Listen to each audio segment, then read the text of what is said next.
in Good evening, everyone. Tuesday, August 10th. Welcome to the regular meeting for Township Board of Trustees for Grand Blanc Township on Thursday, August 10th.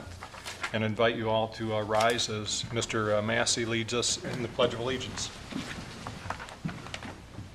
I pledge allegiance to the flag of the United States of America and to the republic for which it stands, one nation, under God, indivisible, with liberty and justice for all.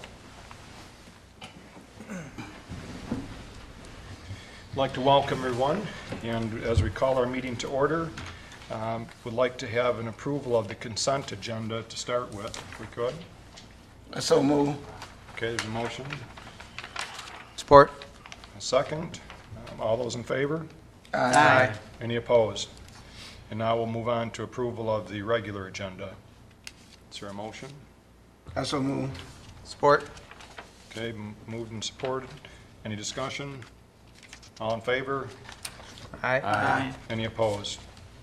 Okay, with that, we're going to move to our privilege presentation.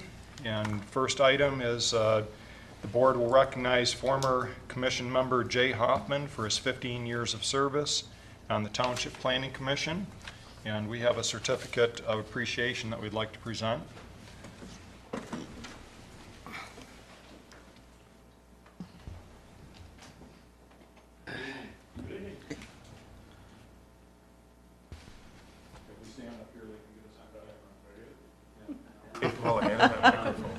The certificate of appreciation presented to Jay Hoffman in recognition of your contribution to our community.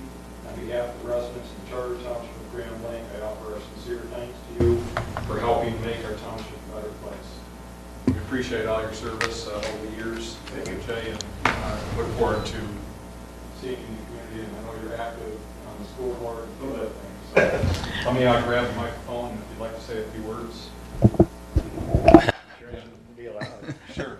Go ahead, Jay. Well, thank you very much, Go ahead. and I appreciate the presentation, and you're making me feel old. I didn't know it was 15 years that I was on that planning commission, so I'm very proud of the work that was done while I was on the board. I had a great group of people that I worked with. It interchanged throughout the time.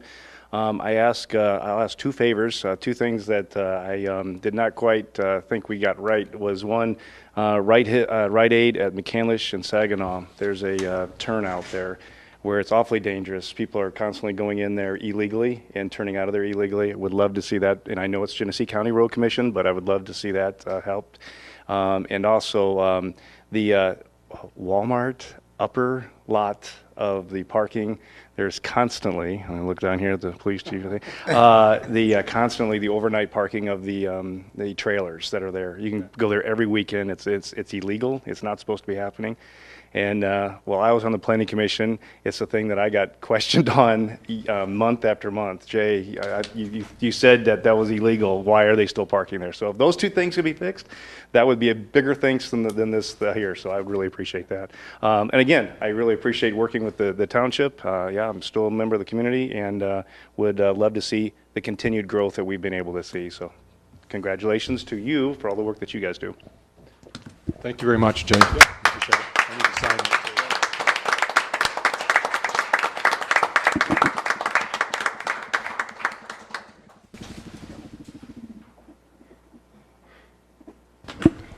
Well, you'll be pleased to know that we are working on one of those issues. The other one, maybe we have some plans down that direction, so He was tired of hearing about me at the other meeting. So we may have an opportunity to solve both problems. We'll see. Yep. Take care.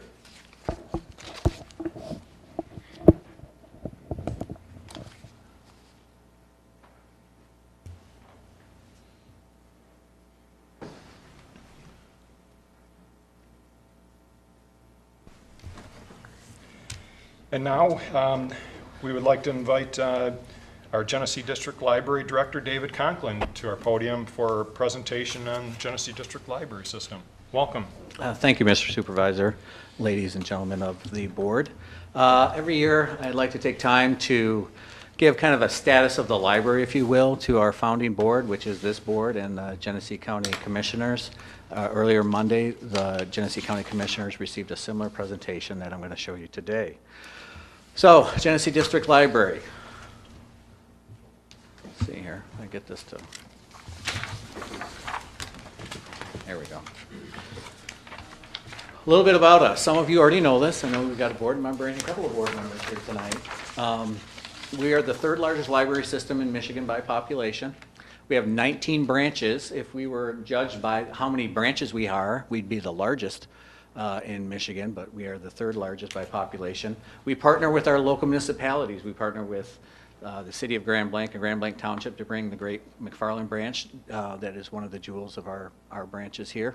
And services that you may or may not know about, we've got our Talking Book Center. Love for you to spread the word about our Talking Book Center. You get free materials through the mail, free player, digital player, 3 digital things through the mail, all as a partnership between us, the state of Michigan, and the federal government. So if you know anybody who's blind, anybody who's going blind, anybody who can't read standard print, please don't hesitate to have them reach out, contact us. We'd be happy to serve them.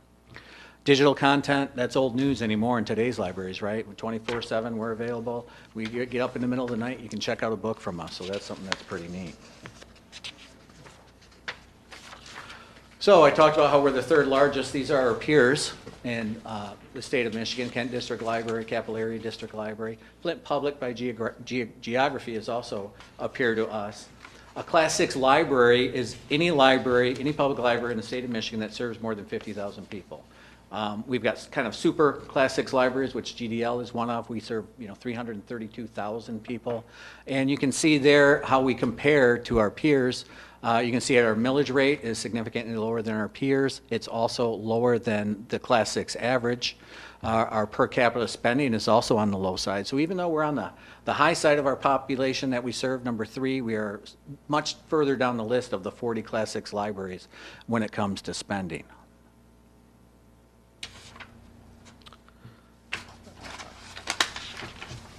Trends in budget. Now, we all know the downturn that came along in 2011. The Genesee District Library was in a crisis like many other places were, and we were spending more money out of our fund balance than we were bringing in. In 2011, it was almost completely gone. I'm happy to say that at the end of 2016, we're at $8 million in our reserve fund. A lot of that has been allocated to other post-employee benefits. We've got some allocated to capital improvements. So we're saving, and we're saving to pay down our long-term liabilities, and we're saving to be able to afford our capital improvements when they come up.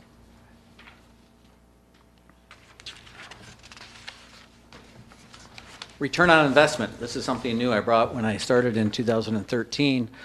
It's just a basic numbers, simple stuff. If we didn't have the library and our residents had to go out and pay for the services that they get for the library, just those things right there, we're getting a return on investment. For every dollar spent on the library, our residents are getting over $5 return in services.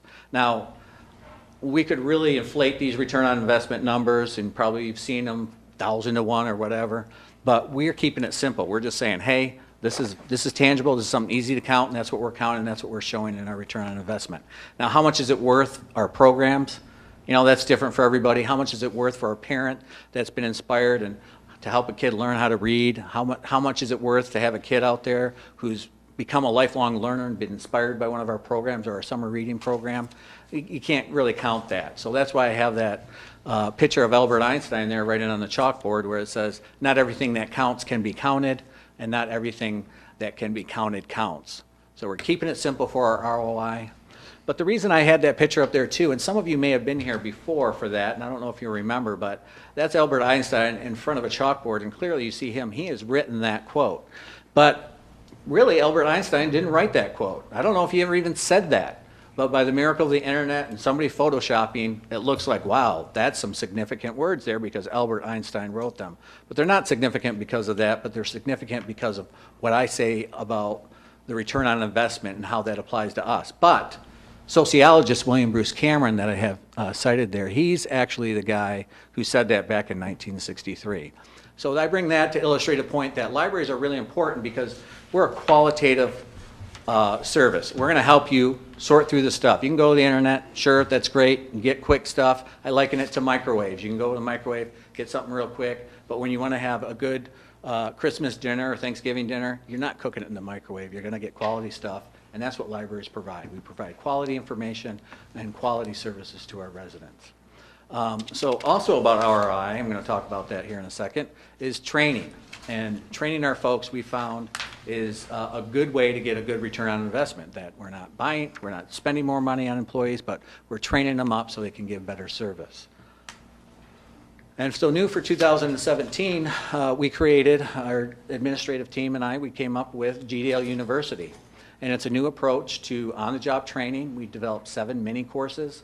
There are required courses depending on what level or what staff position you play in. You may be required to go to these classes to learn certain basic things that you might need to know to perform your duties. Also, managers, when they're reviewing their staff members, if they recognize a weakness or an area of improvement for a staff member, they can recommend these classes for their staff members too, and they can help coach them up and bring them to the standard we want them to be. The results so far this year, staff have taken different courses 71 times already this year, and due to our measuring, the way we measure the results, we've discovered that our knowledge, skills, and abilities for these staff members that have taken it have improved by 22.5%. So we're really pleased about that. We are today's modern library. We've got ebooks, e-magazines. I don't know if you've heard of e-magazines. They're really neat. They're interactive. Get them on your iPad. Get them on your smartphone. They'll actually, if you have an ad that you're interested, you click on that, go to that website. Really neat stuff. You don't have a stack of magazines piling up. You don't have to wait for them to come in the mail. You can get them anytime. So, I've said this a lot of different times. Our board members who are here tonight have heard me say this many times, but today's modern libraries have one foot in traditional services in the past and one foot in the future. We've got a warehouse full of books, but that's kind of what libraries were at one point. This is where you can go and get all the books. That's kind of what it was. Here's where you go to be quiet. That's kind of what it was. Yeah, we've got story times and reader's advisory too, but we've got a digital footprint now in the world with our website, with free access to databases that our residents would have to pay if they didn't participate in library services with the library card and through the state of Michigan as well. We've got crazy programs bringing kids in. We've got yoga. We've got Myers-Briggs. People learning about themselves, lifelong learners at the library learning Myers-Briggs, what their personality types, how they can interact with people. 3D printing, you've probably heard of it, it's been around a little bit, but we're teaching kids about it and we're attacking that those STEM objectives that teachers have. And during the summer when kids are typically out of school, we're helping bridge that gap and keep those kids with their skill levels up. Meeting room spaces. As you see more and more print kind of fade away when it comes to libraries, one of the big demands we're seeing in libraries is meeting room spaces. We got people coming in, they're looking for a room, somewhere to meet for their HOA, somewhere for the Cub Scouts, somewhere to meet for their local soccer club to do sign-ups at McFarland. So it's really a hub of the community. So even though people might think, well, this print stuff's going away, we get more and more online, what do we need libraries for? I think you're going to see meeting room spaces and people coming to the library, not just to pick a book out of the shelf, but to meet their neighbor and to talk about things and to engage in their lives and their community that way. So meeting room spaces are going to be real key in the future. And of course, we've got computers and Wi-Fi now.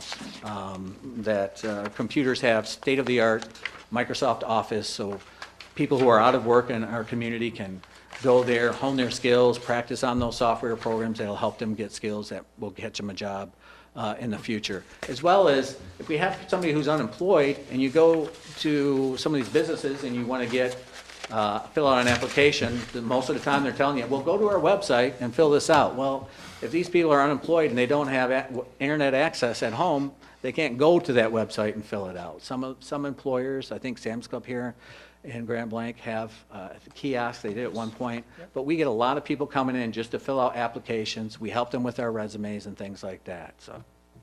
So we're playing a key role there where we haven't done those in the past.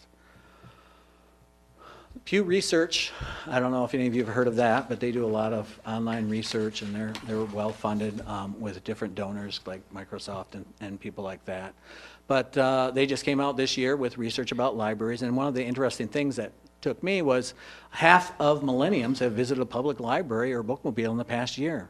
That shocked me because usually I'm thinking our demographic is usually probably retired people or parents or something like that. So these are millennials who either have just gone through this recession that we went through and recognize the importance of libraries now because that's where they kind of were growing up at the time and that's where they saw to get services for free and different things. They're coming in and we think that's fantastic. Women are more likely than men. That wasn't a big surprise. That's kind of a trend that's continued. And I talked about parents of minor children are more likely than non-parents. But also college graduates are more likely to attend than those who whose education ended in high school. And that's because I think as a college graduate, in order to continue on, it's work. It's expensive now too. But you become a lifelong learner. And what better place to be encourage people to be lifelong learners or support that endeavor of our citizens than at the public library. So that's about it I've got for you. If you've got questions about the library, I'd be happy to answer them for you now, or if you think of them later, shoot me an email, give me a call, be happy to talk to you. Ms. Lane?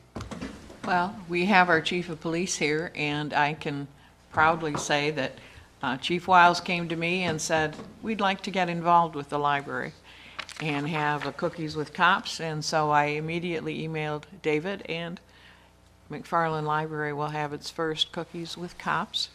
And the other item I'm proud of over there is our business center. So you might want to elaborate on that because I think it's very important, David. Absolutely. Our business center, we have a dedicated business librarian. His name is Elger. You can go down there, and most times when the branch is open, he's available. He helps people. If you're doing a business startup, he'll help you find demographic information, help you figure out what forms you have to take. He might put you in touch with a SCORE representative who is somebody, a retired business person who's gone through the process before, but he's got a lot of different resources at his fingertips. Also, smaller businesses that are looking to get a leg up, sometimes they'll come in too, and he'll help them out with different things as well. So it's the only one in Genesee County, and I think some of the surrounding counties don't even have one yet like that yet either. Great. Mr. Mansour? Yep, so I have a couple questions for you. First, thank you very much for the presentation. Appreciate this. First exposure to this in this way. So, let me see. I guess the top question here is, if you were to take a look at what's ahead of you, what would you say are your top pressing issues? Well, I mean, the things that kind of keep you up at night as director of the library. well, there's a lot of things, but you know, there's a big three. It's budget, space, and access. And that's always what's on your mind because you're you know, as a director, I've got a financial manager who has been there for years and is great.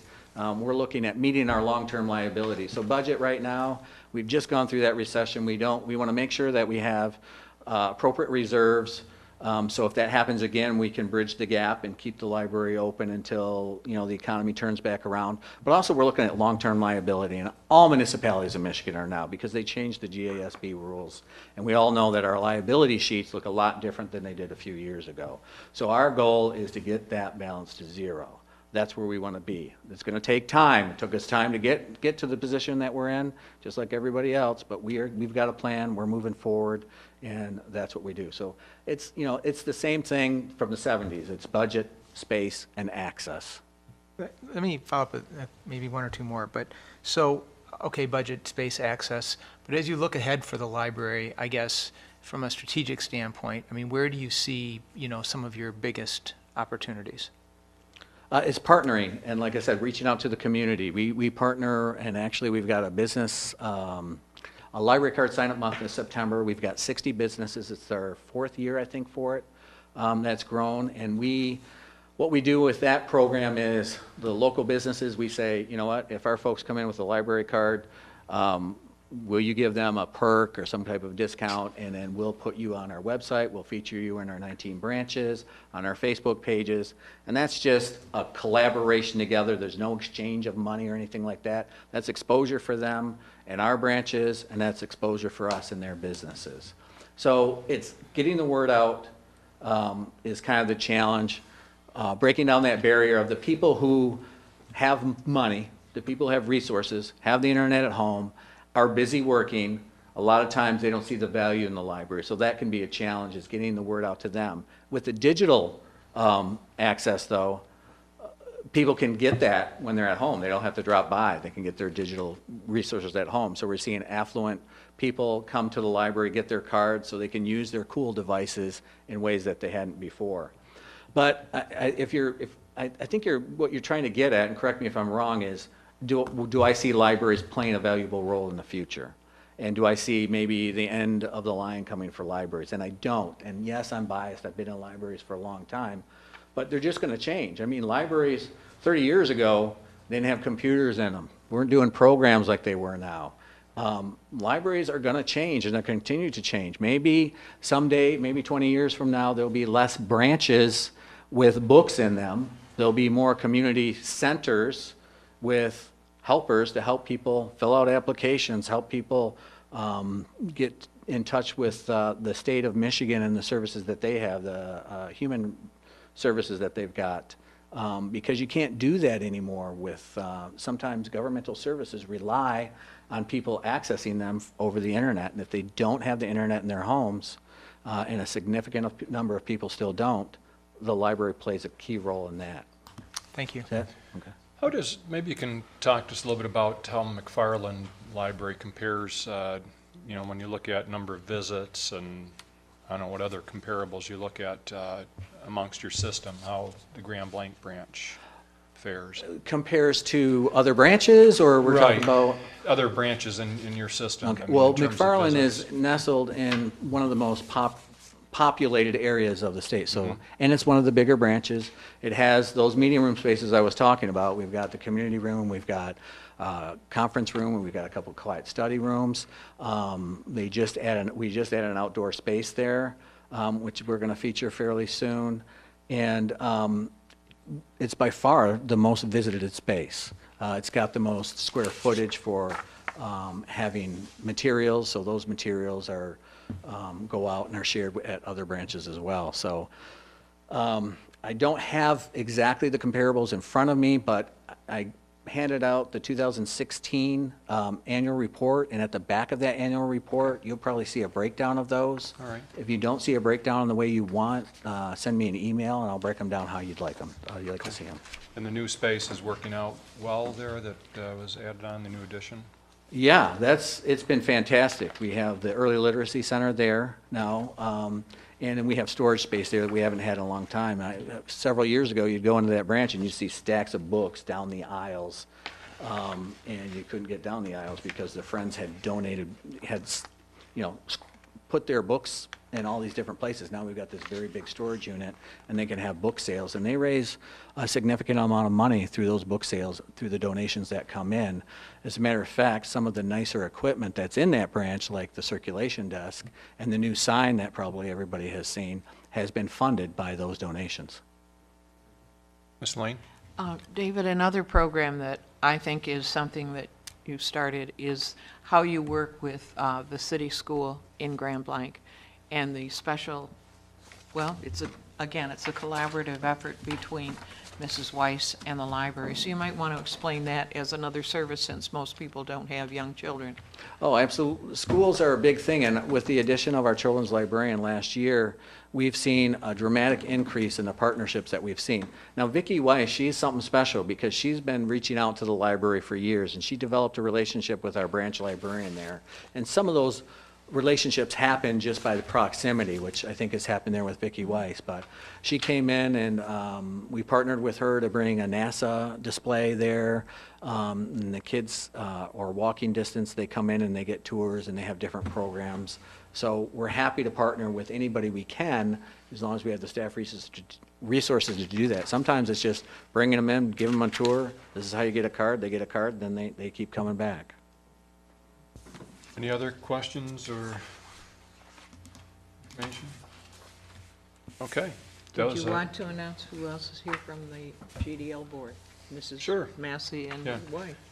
We have Miss Linda Rouse Massey that's here, and my wife Sherry Bennett and Kathy Lane are currently board members for the GDL. So we're pleased with the work you do, and very proud of our library. I couldn't do it without them, so Thank you very much Thank for your you. presentation, too. We appreciate you sharing the information with us annually. Thank you. Okay, we're going to take a minute and just switch computers here for coming up here for our next presentation. Actually, we can just let it be on the floor right there because next we're going to have our public hearing on truth and taxation. And we need to get set up here just for a minute.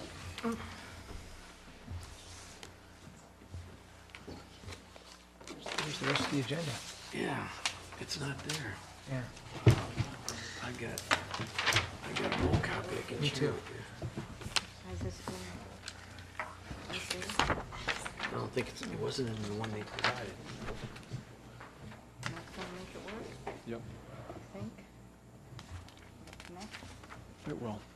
I'll really need it to connect. Okay, now you just sign in. Uh,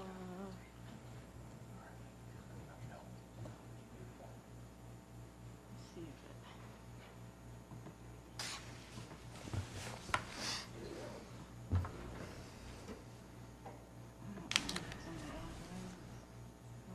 Is it open already down here? No, it's not connected to any of the, Is it open right here? nope.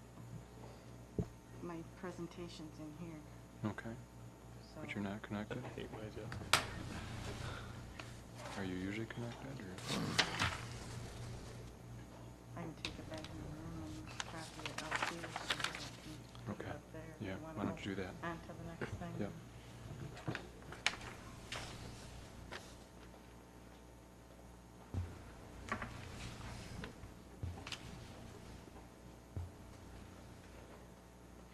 We have to make an adjustment in the agenda for just a minute, because we have to take care of some technical issue with the presentation, and then we'll get right back to that. She just Excuse- needs to be on the internet. Right, well, she's going to download it to her laptop, and then, She could plug in and just run it right from here. oh, okay. We can do that, but, well, tell you what, we have Ben Clevenger here from the Historic Commission, and Mr. Clevenger, would you like to give us an update? Welcome. Thank you. Good evening. Good to see everyone. My once-a-year opportunity to present for the Historic District Commission. Ben Clevenger, 8062 Dover Drive, Historic District Commissioner for the last 3 years. 5 updates for you. We'll start with the great news. The Heritage Museum donated $5,000 to the Perry House for the kitchen remodel. So that news was delivered to us last month. The commission applauded during the meeting, thanked the museum for their generosity and kindness, and we're very excited to have that line item added to our about $20,000 needed to update the kitchen, as we presented to you a few months ago. Debbie is still working on the drawings for that kitchen, as well as the foyer and exterior improvements, and I know that Mr. William Thewald presented that last month, and Debbie's been meeting with the superintendent and the planner to discuss the task force ideas and any requests they have. We're also working on security of campers, tractors, and other activities for the October Perry Pioneer Day. As a reminder to those watching, it's October 8th, so that's our fall event. We hope for great weather, and we had the best turnout at our summer event, as was shared last month. The township planner is understanding. Joe Baum has just submitted a report on similar historic properties. Here's a copy of it if you have not seen it. When I flipped through it, I was very impressed with not only her recommendations, but what great historic sites and resources we have here in the state of Michigan. Everything from the Warner Mansion in Farmington, Highland, White Lake, Grosse Pointe, City of Farmington Hills, City of Ann Arbor, Hamilton Township, New Jersey was even put on there, and a location in Connecticut. So we're anxiously waiting the task force opinion on this report from the planner. A lot of the vision statement, identified permitted uses, identified improvements, defined administrative structure, the budget, and the rental agreement have been conversations we've been having. So that was one of my other items that I wanted to check in with, if Mr. Laddie had any updates on the rental agreement review. Well, when the board last reviewed it, we examined the comments from, obviously, the commission and also the township board, and we didn't end up settling on a couple of key points of it, but I would say 95% of it is ready to go. but it still has to be revisited by this board. Sure. Thank you for the update. So that's my report. I get to be here once a year. Hopefully I'm back next year. Any questions for me or who's ever on the task force? I don't think so. Thank you. Thank you very much. Thank you. Thanks for your help. Chairman Bennett, Yes. as a housekeeping measure, and for those following along at home, the agenda that's out in the public area is incomplete. It ends at operational issues A, and doesn't go through the resolution on Pollock Road, et cetera, et cetera, et cetera. So just wanted to make a note for people who had that in the audience. We'll have the correct one up on our screens here after the presentation by our Chief Tax Assessor. I'm sorry, what? It's just a housekeeping thing on the agenda.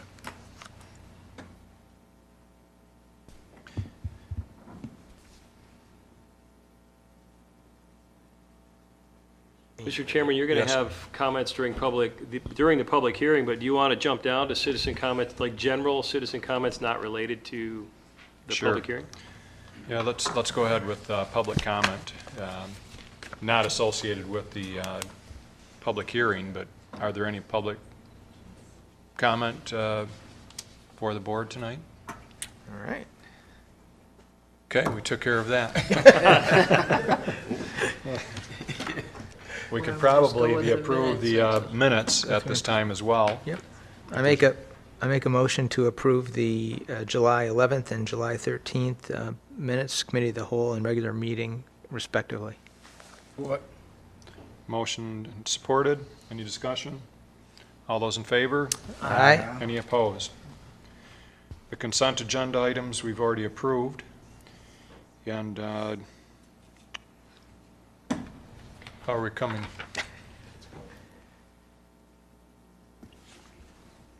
I think if you wanted to keep going, you'd probably have to Okay. move on to the resolution for the road race. Yeah. You could do the appropriation. This?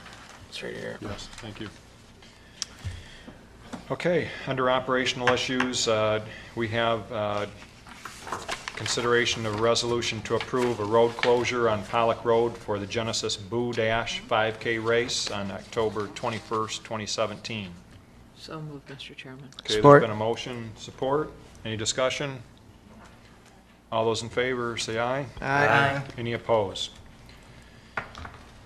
Does the resolution need, To approve general fund Yeah, Oh, it's appropriation. probably gonna be a resolution, we roll have to have a call. roll call, All right. Right. Mr. Mansour, aye. Mr. Guzak, Yes. Mr. Massey, Yes. myself, yes. Mr. Supervisor. Yes. We can probably move on to the resolution to approve the amendment to the 2017 General Fund Appropriations Act.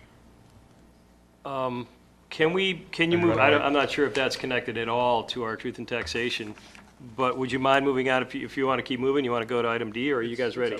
Oh, we're ready, I guess, for the Okay. truth and taxation. Kyle was anxious. We had somebody. The laughter is because we have somebody who would like to make their presentation a little bit earlier, probably, but Right. they're going to learn a little bit about their taxes since they're a resident of Grand Blanc as well, so. All right. Okay, we want to welcome Ms. Salvati, who's our Director of our Assessing Department, and welcome, and here for our Truth and Taxation presentation. And maybe you can preface this by why we're having this hearing. We are having this hearing And if you could basically, pull the microphone down a little bit. basically because Public comment. we can't collect any more money than what we collected last year. So we've got too much growth. Our sales were too good.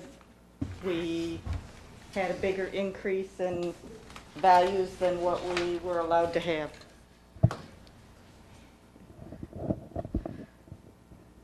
All right. So this is the MCL 24E, 21124E. It talks about the base tax rate. The base tax rate basically reduces your millage so that you don't collect any more than you did in the prior year. And the only way to avoid that is to go through the public hearing that we're doing tonight. So this is the base tax rate calculation. It's basically last year's taxable value minus losses. And those losses are very important, that 15 million. That includes the disabled veterans.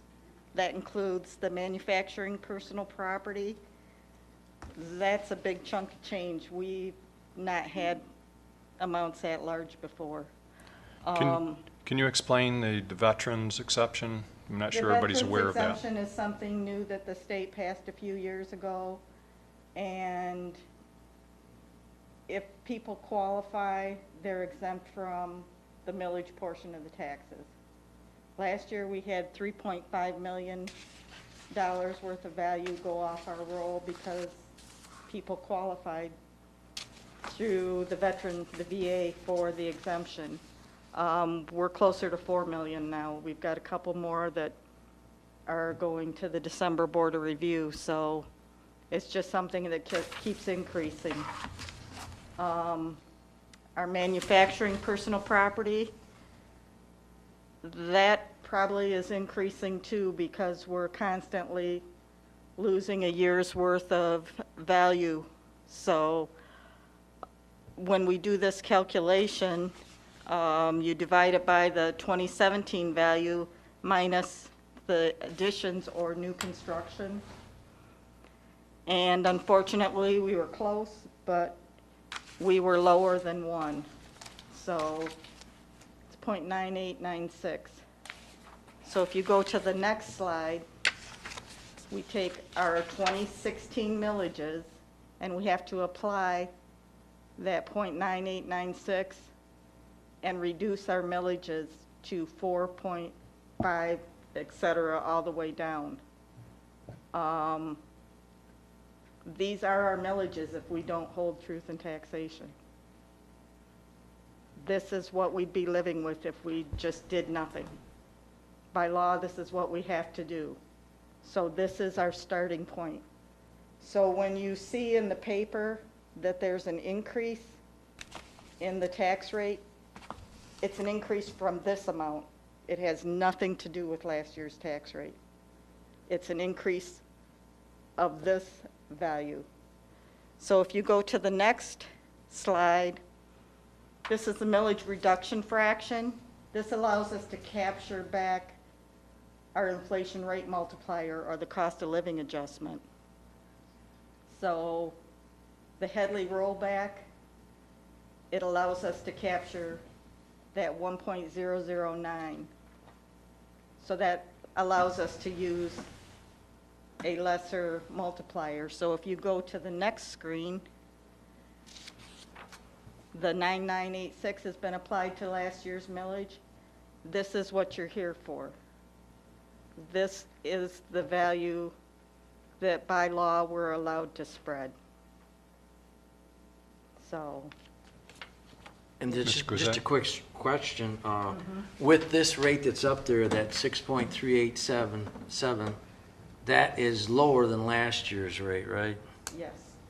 So it's not an increase, it's actually not even catching up to last year's rate with this other adjustment that we Over the have. past several years, Right. we've been able to capture it back up to what it originally was. But because that base Dropped.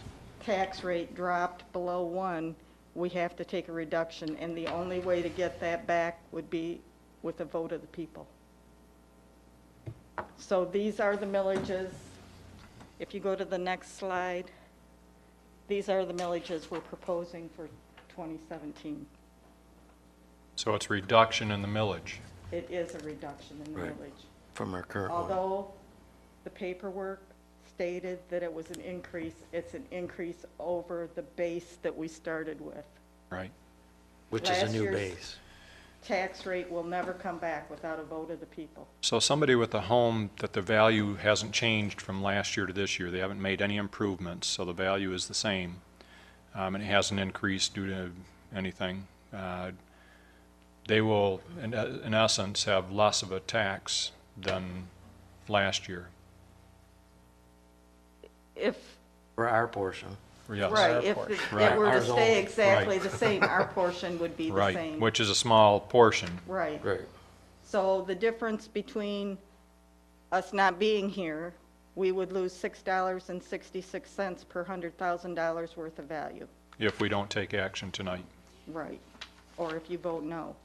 Voting yes will increase the tax rate to this amount, which is not as high as last year's, and we'll still lose 91 cents per $100,000 worth of value. So we're preserving what we can Right. with a yes vote. Yes, Mr. Massey? Do you mind, on one of the sheets you have, do you mind explaining that cost of living adjustment? It's a calculation that's done by the state every year, and matter of fact, we don't even have control over it. The state automatically drops it in, and it's part of Proposal A when they change to assessed and taxable value. If you have no changes to your property in any given year, your taxable value can only increase whatever the cost of living is or that rate of inflation. So last year it was 1.009, which was real minimal, Okay, so. another question. You mentioned earlier in your presentation, if that number had been at 0.9986, I think, whatever it was, if that number had been 1, what would have happened, just for talking purposes? If the base tax rate had been 1, Yes, we could have voted and got our millage back up where it was last year. So it's because we were less than 1 in that base tax rate that we have to take this reduction this year. So if you want to go forward, these are all things that we've already done.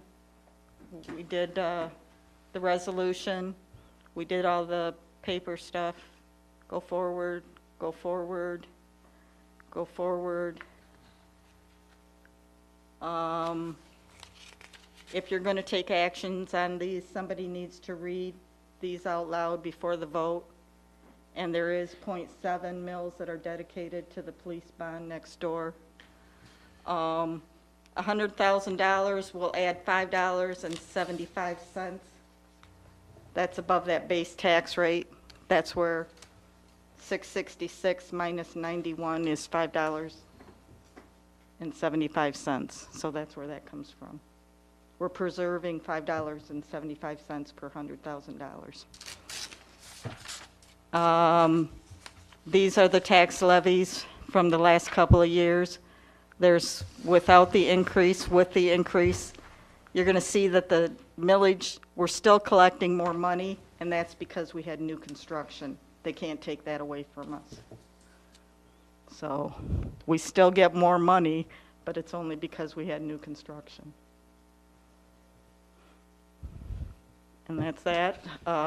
Here's a little bit of millage history from the time that the fire department came on board.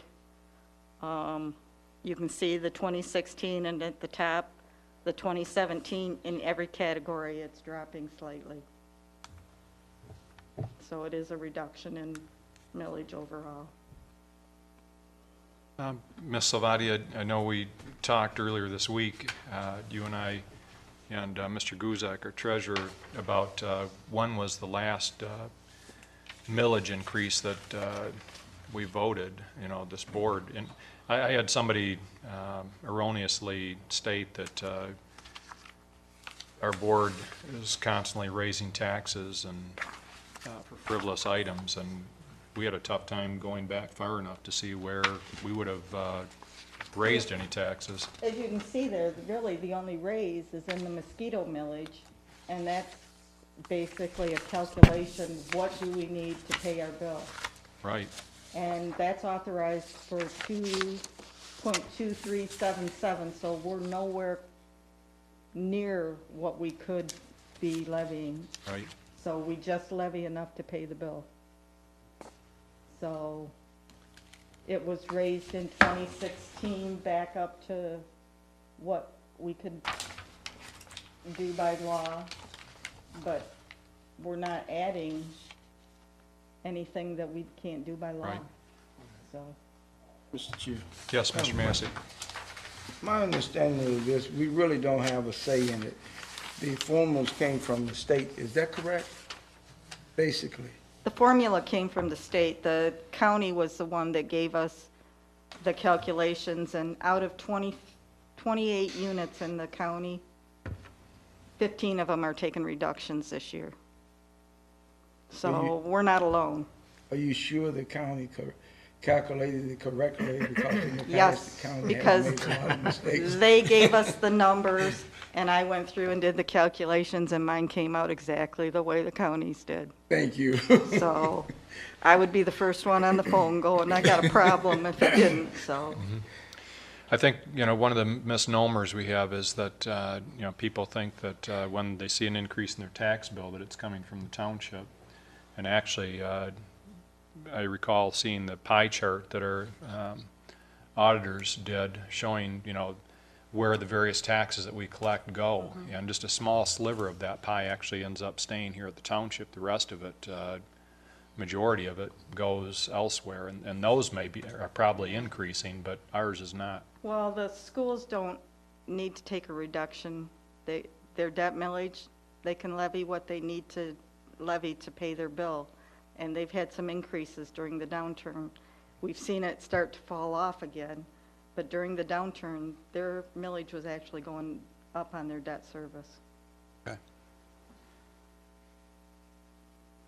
Okay. You want to go to the next one? These are just factors to consider before you vote. Eligible manufacturing personal property is going to decline for the next 6 years. Small business exemptions keep coming in for personal property. They pay no taxes. Continued filings for disabled veterans and the low inflation rate multiplier are all factors to consider before you vote. And that's it. Just to mention on the personal property, Ms. Savati, that is something that is being phased out entirely. I know businesses that have less than 80,000 in personal property. The commercial small businesses less than 80,000, if they file the proper paperwork, they pay no tax, personal property taxes. The manufacturing personal property, everything from 2013 through 2017 already goes to the state. We capture between 2012 and 2007, so we're capturing some of the old values, and every year they're going to fall off until they're gone. And eventually, with the manufacturing personal property, we'll be getting nothing at the township level. Right. Other than what the state calculates, which it's a deep, dark secret. We did receive a check, though, I believe, for that, right? We did. Mr. Limita? They'll pay us back for the essential services for police and fire, based upon your millage rates that you're levying for police and fire. So there was something, but they can't tell you how to get there specifically. We didn't know how much we were going to get. And because of that, it is a mystery, like Becky said. We wait until the check's cut, and then we know, or the MTA will tip us off, hey, they cut checks, and it looks like you guys are getting this much. We did get more last year because they had additional money in that budget, but that was a one-time shot. We do not anticipate that we'll see that again, and they told us not to expect it. Okay. They had a large manufacturing taxpayer that erroneously filed with Grand Rapids instead of Grand Blanc, and the state caught it and made them correct it, and that was part of the money that came back to us. Okay. So, I know Michigan's one of the few states that even had personal property tax, I believe. I think California is the only one that had one besides Michigan, so. Okay, anything else? Just a comment. Mr. Massey? Thanks for spending the time you did today with me. did it help any? Yes. It was very helpful. He's appealing his taxes tomorrow. Too late. It was July 31st, you missed it. Ms. Lane? When we're talking about personal property taxes for the small commercial businesses that we have, I also want to let everybody know so that they don't think businesses are walking away not paying taxes. They still have to pay property taxes like everyone else, so. It's just their personal property. Yeah, this Correct. is Don't pay tax on equipment and chairs and tables and what Correct. have you. Some small business with a chair, a phone, and a desk can Right. file for the exemption. Right, exactly. Okay, I think, unless there's any other questions, I think we open the floor to public comment at this time. Becky. Yes. Ms. Massey? Good evening, Linda Riles Massey, 2272 Lake Ridge Drive. And thanks very much to our finance manager for reporting out on the taxes. My comment is, I did not quite understand, and maybe if I can just make a suggestion, that in the future we have a narrative in layman's terms for those of us who don't really understand it the way you do, because listening to her, what I heard was cannot collect any more money. I didn't hear anything about a shortfall as to why we need it, and that concerns me. Particularly when I looked at it in the view, yes, I see in 2017 there is a proposed decrease. But I also looked at the distribution, and particularly on the fire side. I remember when the fire millage was approved a few years ago, I was a little bit concerned because after we approved it, the fire chief at that time had to sit down and decide how he was going to spend the money. And that raised a red flag for me, because if you're asking for additional money, you already know where your deficits are. Also, I heard the finance manager say that we are, with the mosquito millage, we are keeping up with the cost from the vendor. If I remember again correctly, in past years we had an increase in the mosquito millage, but what we were told is that the service provider had not increased its cost to us. I know that you all will do whatever is prudent and what is fiduciarily responsible, but I just don't think that the township should improve increases in millages just because they can. Also, at what point have you reached the maximum and you will have to return to the voters before you can increase the millage? I just want us to make sure that the township board doesn't create a situation in which the taxes are so high that our residents are fleeing or we're not getting any new residents. And thanks to Paula, I do read The View and I read the discussions that are going on. And as I've said before, we just need to be prudent and not do what is politically expedient, but do what is necessarily correct for the residents. Now, if the board thinks that approving this millage will fill in whatever financial gaps there are, I support that. But if we're just doing it just because we can, that is an issue for me. Thank you for your time. Thank you very much.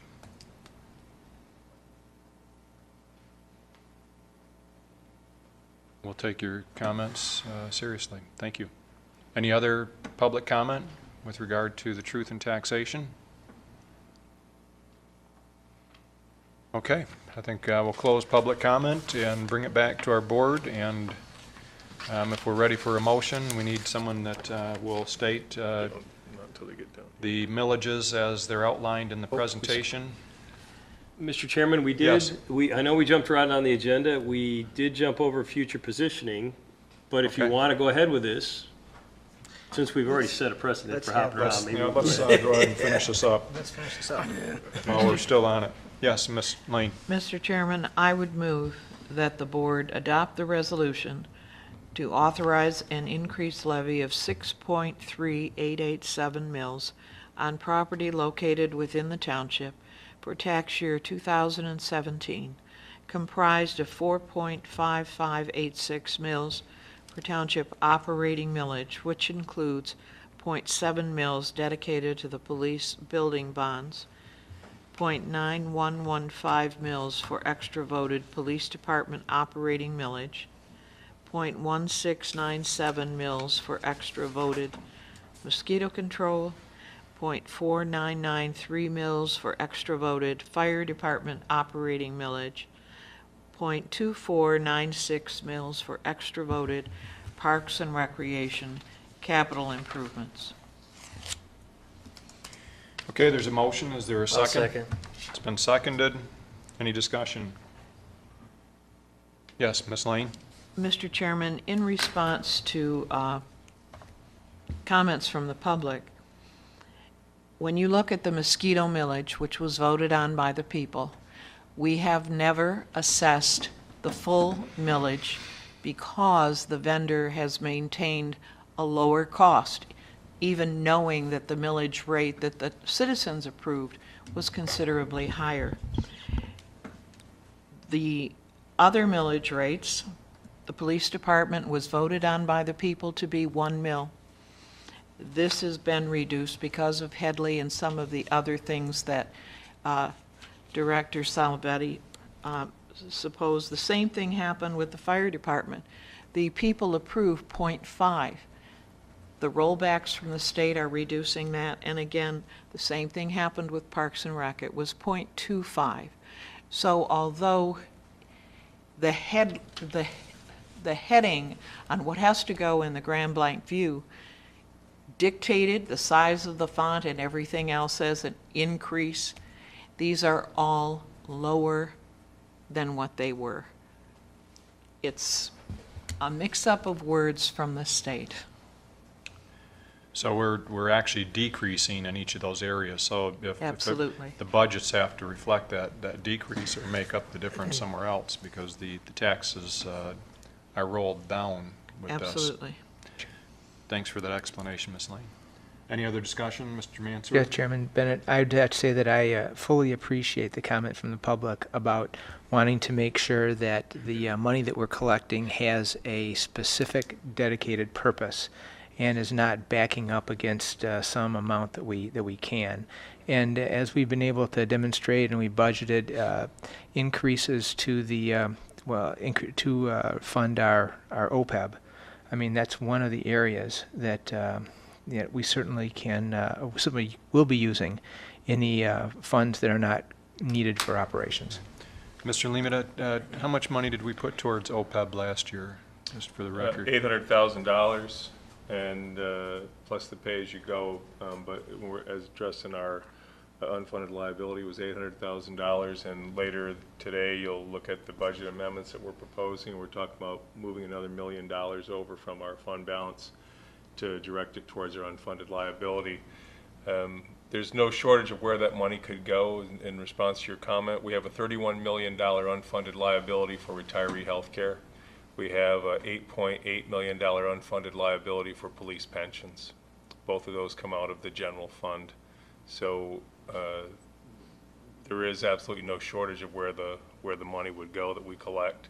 The other thing that was key is that when Director Salvati was showing you the eligible manufacturers' personal property, when the folks in Lansing decided to put that through, they had no idea what the impact would be on any individual municipality. They just told us they're going to phase it out over 6 years, and the only thing we can do is make do with less. That money just goes away. There is no plan to replace it.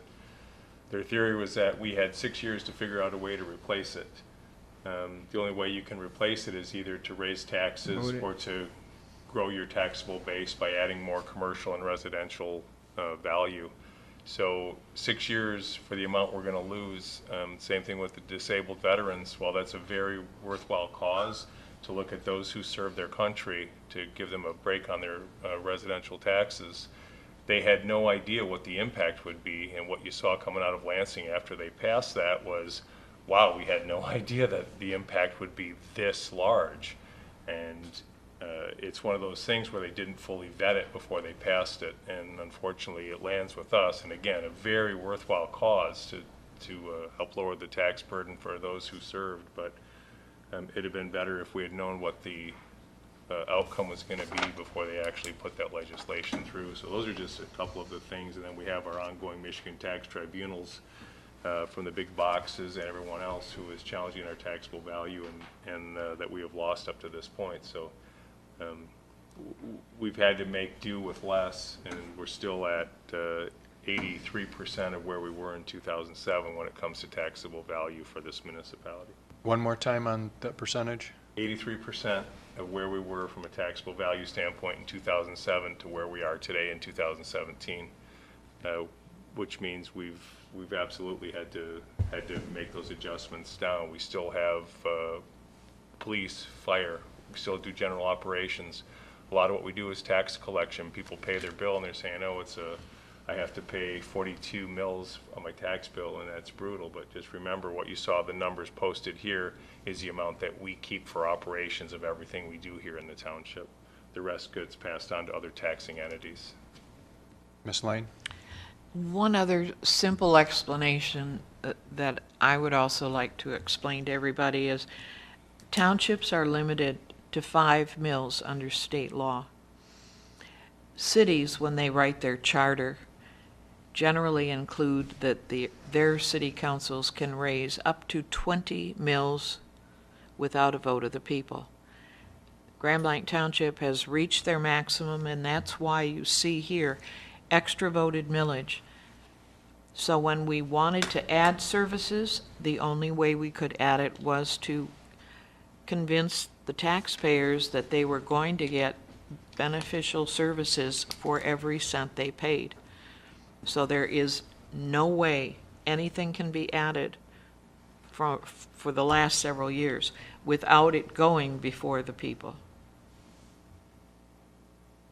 Okay, any other comments from our board?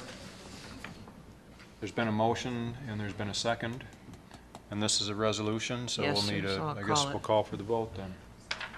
Ms. Lane? Mr. Matthew, Yes. myself, Mr. Guzak, Yes.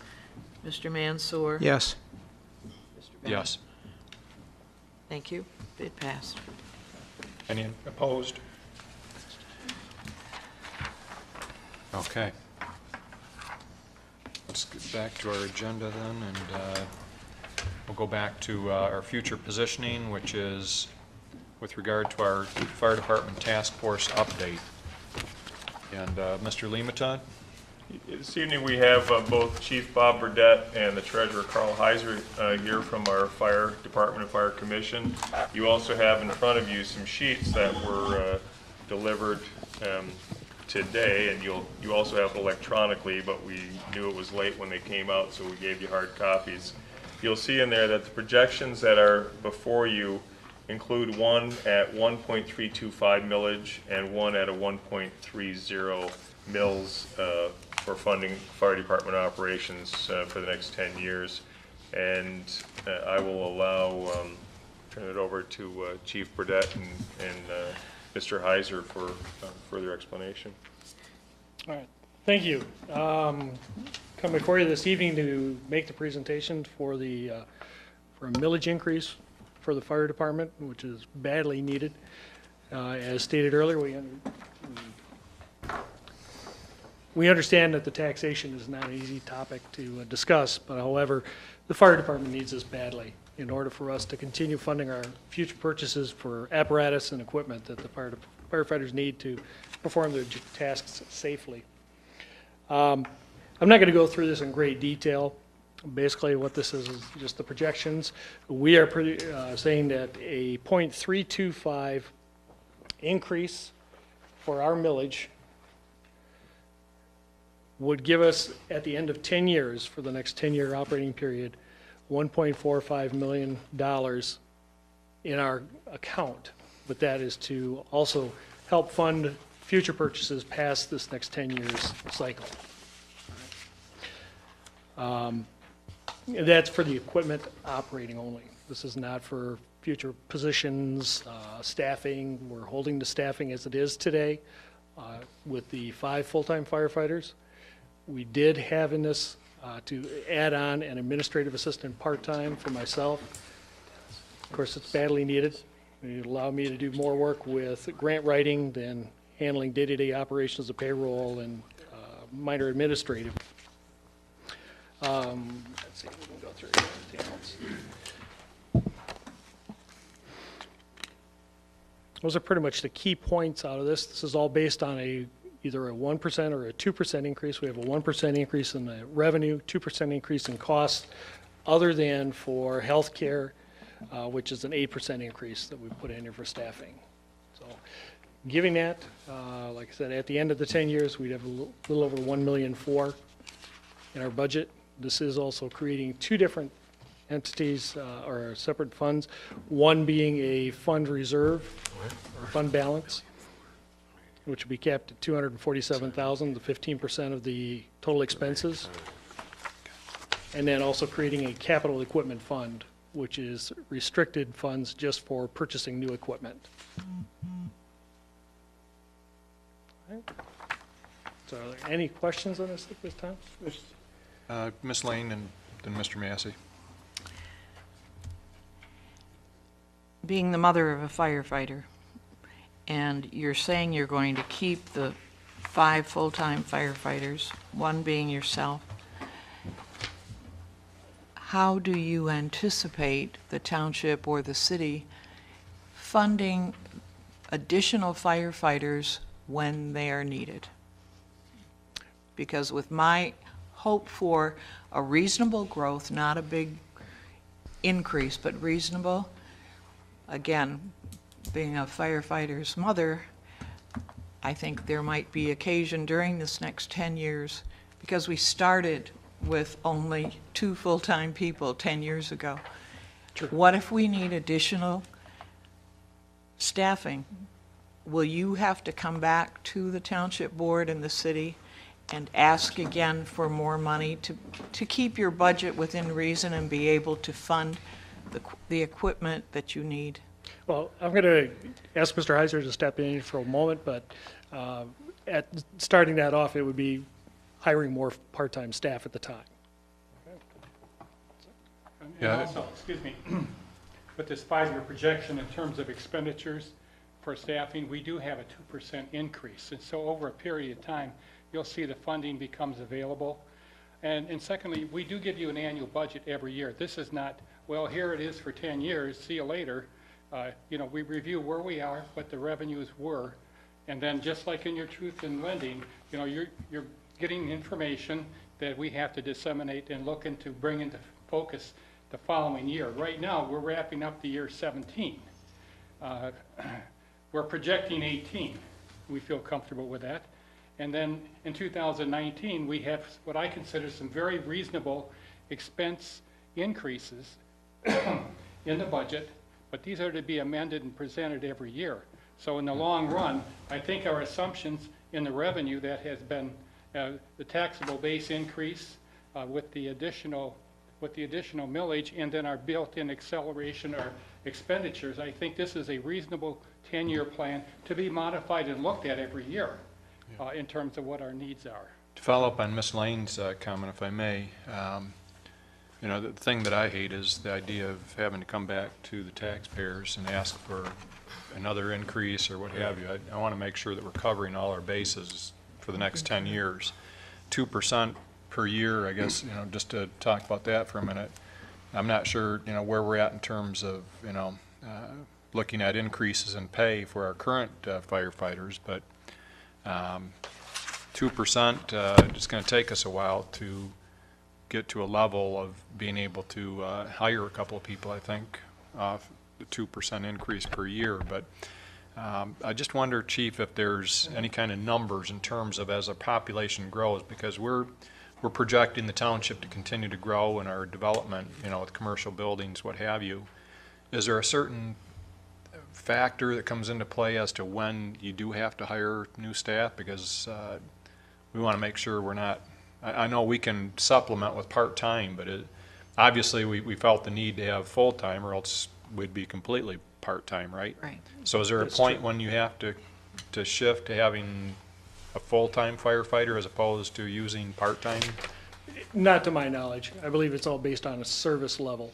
How much service or what service can you provide? There are some larger municipalities the same size as Grand Blanc that still have on-call departments, but they supplement with full-time staff from their DPW and so on to come in and answer calls during the day. I think that's just that we can research it, find out some more information, but to my knowledge, there isn't any. Or even in your mind when, you think that would come about. I mean, if we grow by 10,000, in population, is that, hey, guess what, we need to have 2 more firefighters full-time? Again, what I would look at there would be the level of service. If we're not able to meet the goals that we have in place today, we're going to have to do something different in order to get back to the same level that we are right now. That's what happened back 10 years ago. We weren't able to meet any type of goals. So with the additional, hiring full-time staff, staffing the station 24 hours a day, we're easily meeting the goals that were established then. Okay. Yes, Mr. Massey? Mr. Chair, Yes. during the National Night Out, the treasurer and I were examining your equipment, Oh, yes.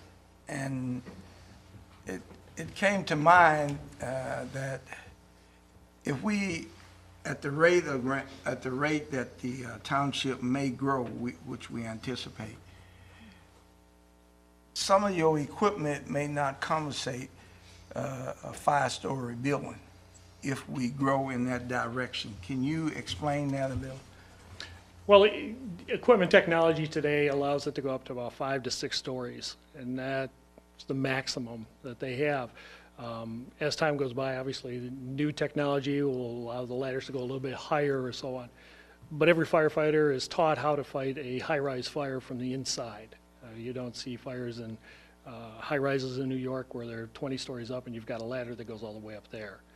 They use interior firefighting techniques. 5 to 6 stories, we can easily hit that. There are, the ladders that are out there today are manufactured for that. I don't think they're going to go very much taller, but what we need for into the future is positioning of equipment and the right equipment in that position. So if you're talking Tech Village where you have 6, 7 stories on a building, Yes. you may have to move a piece of equipment that we presently have or add a piece of equipment that meets that need, such as the ladder truck out at our number 3 station area, where right now it's here. But if that so be, would we have enough fund balance to take care of it?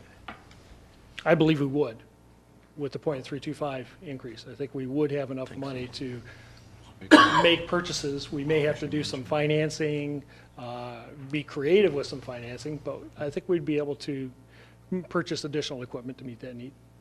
That kind of leads me to one of my questions is, with regard to equipment, and I'm not sure all of us think that might be covered, but I guess it depends on how we do it. If we want to pay for the trucks in full, or we want to go out and get a loan or what have you for that, I guess it will be the determining factor, right? Yes. I spoke with one of the manufacturers today. They have financing that goes out the maximum of 15 years on a piece of apparatus. I highly don't recommend that, but they do have that Right. available to municipalities. Mr. Guzat? Yeah, I just had a question. Is it possible, because I know looking at this projection, it's very close and it does cover it. However, there's 3 years where we actually have to borrow funds to make this work. Is it possible to just bring that up to a break-even point so we can see at that break-even point how much excess we have in the other years? Because I know it extends it out and you get a higher base out there. But I'd like to see, because right now, if I read this correctly, we're going to have to finance in year 19 and also in 2021 and 2022. Yes. And so if we could just project that, and that way the board could look at it and say, okay, is it worth the difference to go up there, or if it's not, and then we can analyze it and determine, well, we do want to finance, because we are financing according to this, and the original plan was we weren't going to finance, so. We did talk about that. With this plan, we're going to be financing a little over $500,000. Right, in those 4 different years, in those right. 4 years. Right. Even taking the millage up to a 1.35, or 3.5, or 0.35, I'm sorry. In 19 and 21, we would still have to do some financing because we're going to have a shortfall in the funds for purchasing equipment. Right, those but you years. could run that so we could at least look at it? Sure, I already have it. That's no problem. And you've got one at the break-even point, right? I can do one for a break-even point. I have to do a little more research on that. Right, okay. Ms. Lane? Well, the other thing that I know historically, we have pushed the life of our vehicles.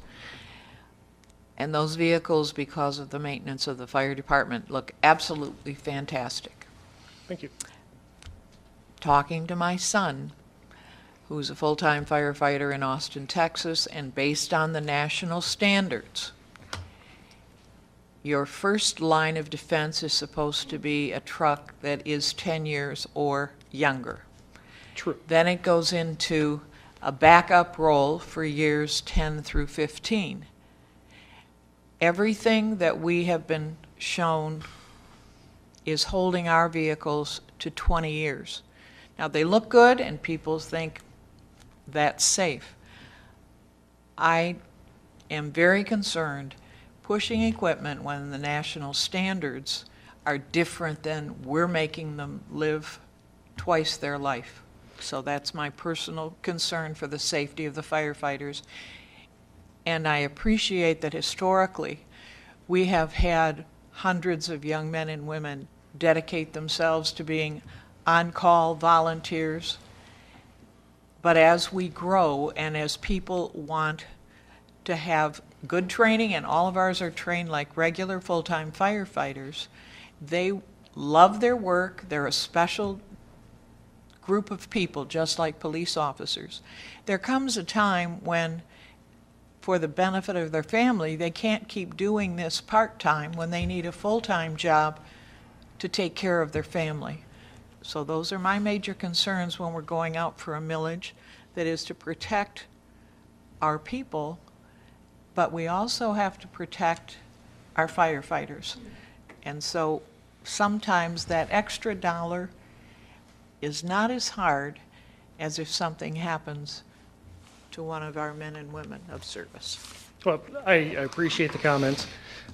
Just to answer one question that you have, the national standards on trucks, I'll have to review it again. The National Fire Protection Administration or Association states that a truck can be in primary service for 10 years. Right. At the 10-year mark, it's to be put in reserve status up to 20 years. Any truck over 20 years should be out of service. I can review that, but it's at the 20-year mark when they take them out of service. Well, again, I understand. I don't think the public realizes what Ask the questions. township and the city have been doing for years and have been able to do and still protect the residents in that. But in the future, we have to be more careful, in my Well, I personal understand. opinion. I understand. I appreciate those comments. Mr. Mansell? Chairman, Chief Burdette Yes. and Mr. Heiser, in the two scenarios that you've put here before us, is there some thinking around segregating a certain portion of these funds for a capital fund? You can go ahead and answer that, Joe. Yes, we are proposing to open we're eliminating the internal fund. Everything's going to go into the general fund. And then we are opening a new account called the Capital Equipment Fund. Am I saying that Yes. right? Okay, worked on that. When the funds that are going to be transferred in there are designated and restricted. And so in our budget, when we show an allocation out of the general fund of, let's say, $200,000, that's designated and restricted to go directly into the capital project, capital equipment fund. So once it goes in there, we can't use that take it out and say, well, we're going to do this. So it's a budget requirement. It's a commitment, under fund balance to do that. So once it moves in there, it's there. And that's what we're showing in this last page. Chairman Bennett, how would that exactly work? I mean, how would this have to be worded so that you would actually restrict that money? So that any future board wouldn't necessarily... We actually did that with the millage for the parks, but I'll ask Mr. Laddie to comment. Actually, Well, we did it for the fire department, too. yeah, and that's interesting. I mean, as Not in the we're millage, talking but about in our going to the people and asking them again for whatever amount of millage you decide to go for, I think that what we would try to do, and we did this the last time, is we would try to designate the use of that money for firefighting or fire prevention services. And I don't think we want to, in the millage, specify any funds that are going to be dedicated. And so, to answer your question, every year the township and the city are going to have to, when the budgets come to you for review, are going to have to make sure that it's dedicated. And I think that the danger of trying to segregate that in a millage question far outweighs the benefit of maybe holding future board's feet to the fire. Mr. Guzak? And it did work well, because we did say originally we wanted 210,000 into the money coming from the township to go specifically to equipment, okay? We knew that, we saw it on the balance sheet, but when there was trouble that occurred and we were running out of funds, it was a board decision that says, okay, you can use that money that was for trucks to keep operating and not say, no, you can't touch it. But it was at the board level, like Mr. Laddie was saying, and not actually in the millage per se. And that, by doing that, we allowed you to spend all that money so that you could keep operating, and now we're addressing it to try to get back. So he's saying, what he said was correct. We did it last time, we'll do it probably the same way, because it gave you the flexibility, the board the flexibility to say, okay, go ahead and use those funds, but we would tell you every year when it occurred. Well, that's exactly where my concern is, because, 10 years ago, we thought we were going to set aside $200,000 a year out of our contribution for capital expenses, or for that capital fund, and obviously, the projections that were made, it's tough. I mean, nobody has a crystal ball to be able to tell what the expenses are going to be 5 years from now, let alone 9. Yeah, actually, it wasn't the projections, it was the market Taxable drop. value. The taxable values dropped so Right. drastically in 7 and 8 that the value, the percentage was there, but it was getting a smaller base, and so that's why it was eroded, Well, so. and it's part of the projection, because even now, I mean, things might be going in a positive direction, but, I mean, looking at these, years on here, we're going out to 2024. I don't know whether our taxable value is going to drop, or, Right. Where that's going to be, so. That's exactly correct, and that's why you Yeah. want to have the flexibility that if it does drop, we don't have X number of dollars sitting there that we can't even touch, and we have to go out and bond money when we got money sitting there technically we can't touch. Yeah, and so my issue, though, is that with bonding or going out for loans for equipment, I would much rather, if possible, have the money available to purchase those, and in the event that taxable values drop, what have you, then maybe we go out for loans for equipment. But Right. the other concern is we've got aging infrastructure, and it's, nationally it's a concern. Our fire department buildings, I don't know, what are the ages of those? Any idea? Our number 1 station was built in 1971. The number 3 station, the main portion was built in 71, added on in 96. The number 3 station was built early 2000s, I believe, somewhere in there. And this station here was 1970. Yeah.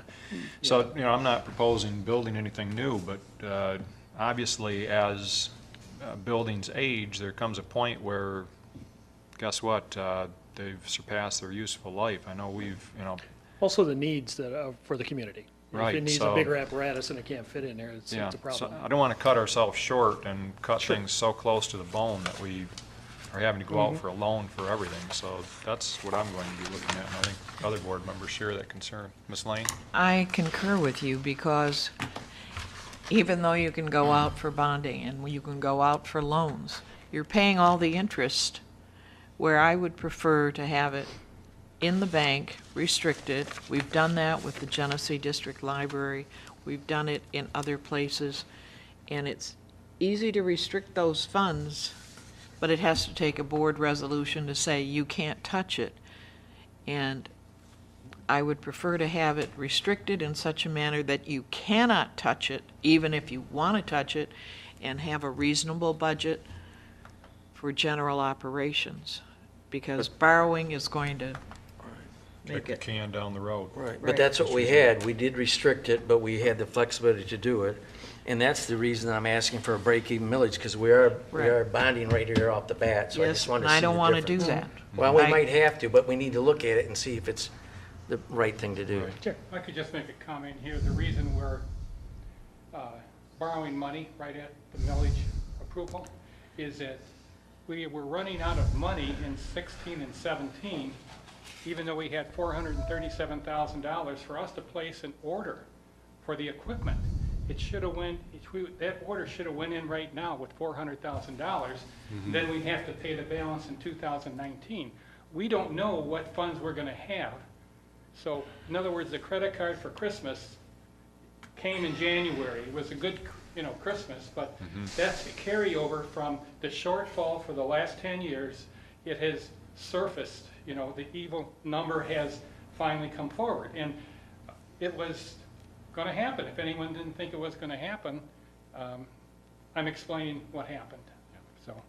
And I'd like to thank, both of you for the amount of work you've put into this. I know, Mr. Heiser volunteers his time, and I appreciate all the time. I mean, these spreadsheets, I know the public can't see them, but they are quite a work, and probably about the 10th or 12th one you've put together, and I know Mr. Lehman has spent a lot of time on this as well. So thanks for your work on this and bearing with us as we, there's some things we have to decide philosophically on where we stand with regard to bonding or having that money in reserve, what we want our reserves to look like, things of that nature. So, Mr. Lehman, did you have some comments? Just for the purposes of the task force that will be meeting with the city's task force on Monday the 14th, would be very helpful if the board reached a consensus that they agreed with the chief and the fire commission that the 1.325 millage projection appears to be the direction that the board is heading in. Or if you've got a different idea, that'd also be helpful, but we'd like to have some type of consensus before we meet on Monday, and I'm hoping that the board is of a like mind, or the majority of the board is of a like mind on providing direction for the task force before we head into the city on Monday. Thank you. Ms. Lane?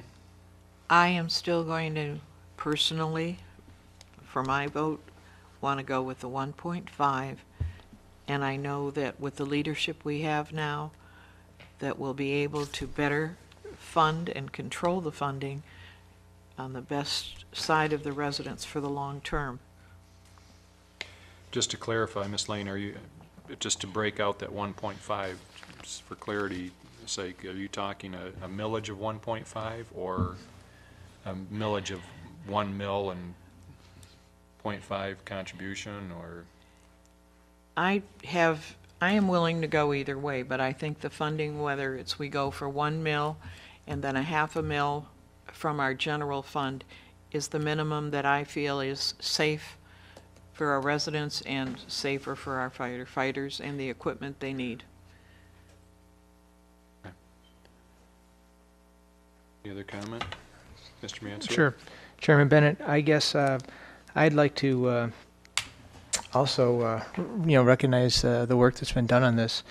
And based on the comments from Chief Burdett and the projections, the rates, et cetera, that have been made here, I guess I'm pretty comfortable with the 1.325 scenario, especially keeping in mind the comments from earlier today, in which we want to try and work to a number that people support instead of going with some number that we feel or we, think about in the future. We'd like to go with some, recognized projections here, or some consensus projections in terms of increases, revenue, expenses, etc. So I'm more of the mind of the 1.325. Mr. Guzak?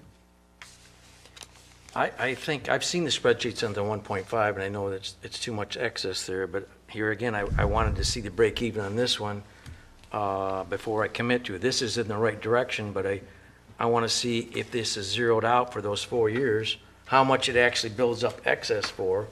And as you pointed out, there's things that happen that if there's a small amount of excess there or whatever, that might give us the cushion that we won't ever have, at that point, at least the 10 years, come back for a change. Without looking at it, I have no idea. Because the board, this is the first that we've seen it. I've seen the other ones, and the other ones, the 0.3 and the 0.2 would never made it. This is getting close, it's real close, but I like to see the break even and then say, what does that break even cost me, and then compare the cost. Chairman Bennett, one more follow-up. In terms of the setting aside of the allocations of the funds here, I guess I would trust the trust the decision-making of the boards in order to be able to exercise some responsibility and continue to fund capital, rather than trying to introduce some kind of construct in there that would, bind the ability or kind of hamper the ability for boards to make some, mid-course adjustments if necessary. With regard to the restricted Yeah, yeah. account. Mr. Massey? Mr. Chair, I agree to what trustee Mansour said about the 1.325. Okay. All right, thank you. Ms. Lane? I've given my opinion. Okay. Yeah. All right. I've lived Well- through see, the advantage is, historically, I've lived through the tough times. And when I look at other departments and the times, how they have had to live through them, I would even be to a point where, to ensure that the funding is there for the equipment, I'd leave it up to the township treasurer to maintain his fingers on that money, not give it to the fire commission, let them operate the general fund, but that the township itself maintain the restricted funds so that it's guaranteed the monies are there. And that way, we have that safeguard. Mr. Chairman, can I be clear about one thing? The money now and the money in the future the millage money for Grand Blanc Township will come to Grand Blanc Township. It does not just get forwarded to any other entity. Right. That does not happen. So we have the ability to do what she's Right. describing. Correct. Okay. So then what's your opinion on it then? My opinion, I agree with you, Earl. I'd like to see those projections, but I think at a minimum, the 1.325. All Yeah, we in. can't go any lower than that. that's for Contribution sure. and all in, yeah. My concern again is, I spoke with Birch Run Township with a couple of their elected officials, and they passed a 1 mil operating millage and a 1 mil building millage, which it's expensive to build new, no doubt about it. I guess we could always in the future go out for another millage, but I just don't want to cut ourselves short. And if we don't have to go out for a loan for equipment, and I think for the public's sake, I think we're looking at, what are some of the expenditures on some of these fire trucks? Mr. Guzek, do you have it right there? Well, yeah, some of them are $1 million and other ones are like 800,000, but the amount that they're talking about financing at this point for the first 3 years is like 570-some thousand, so. Right.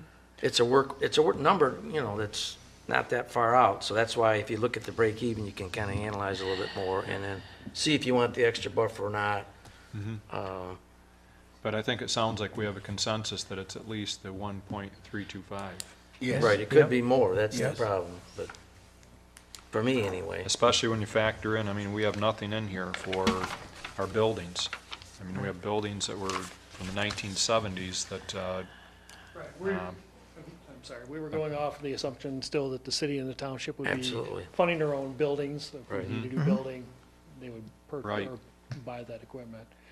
but I'm saying if they reach the end of their life or what have you, and we need to look at new facilities, there's no provision for that. Right, I understand that. Yes, Mr. Limita? Supervisor Bennett and Chief, while you're still there, one of the things that is not in this equation that I think is important for the board to consider is that we need to be better at being more aggressive at grants. And when I say that, I mean larger grants, things for like the SCBA's and things like that, where, I'm not blaming you, Chief. No, I understand. You've been here about a year, but we recall the thing we went through last year where we pulled some grant requests. Yes. But I think that it's something that we can be better at, and as a community, and it's something we need to put a focus on. And when there's no way we can enter that into this spreadsheet because we just don't know if we get awarded, but I would believe that in 10 years, we're gonna get awarded some type of grant if we work at it and refine our attempts at it. And I don't know what that will be, but it could be considerable for some of the equipment, and maybe we will be able to pick up $500,000 or something along those lines as well that would impact your bottom line as far as the amount you're going to be able to put aside for capital reserve. Yes. While you're there, Chief, I'd like to ask our assessing director a question. Looking at this millage of 1.35, if you could just tell the public, what would that amount to for $100,000 house, or per $100,000, or $200,000 house? What kind of dollars we're talking about annually that somebody would be paying on that millage? On 1.325, what does that amount to for 100,000? I'm sorry? $13.50. Per 100,000. Per 100,000. Okay. Mr. Chairman, just for my Yes. own purposes, you guys are, you're still talking about the intention to contribute approximately 0.5 mils from your general fund, and that the millage amount would actually be 0.825? I believe that's what we're looking at. And that's, so. Yes. It's not a pure, I mean, the people would be asked to pay the 0.825. Right, Which is so an it'd be even increase less. over our current 0.5. Right. And then, again, with our, it's our intention and the city's intention, I assume, to contribute out of our general fund that extra half mil point. amount. So we're looking more like at $8 per 100,000. Okay.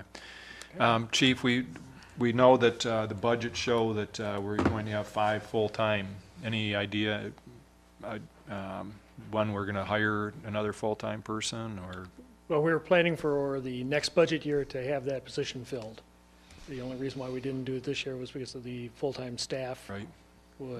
Wanting additional funds. We did have it budgeted, but with the contract negotiations, we weren't able to fill it Sure. this year. Okay. All right, thank you very Okay. much again for your time, gentlemen. Thank you. Okay.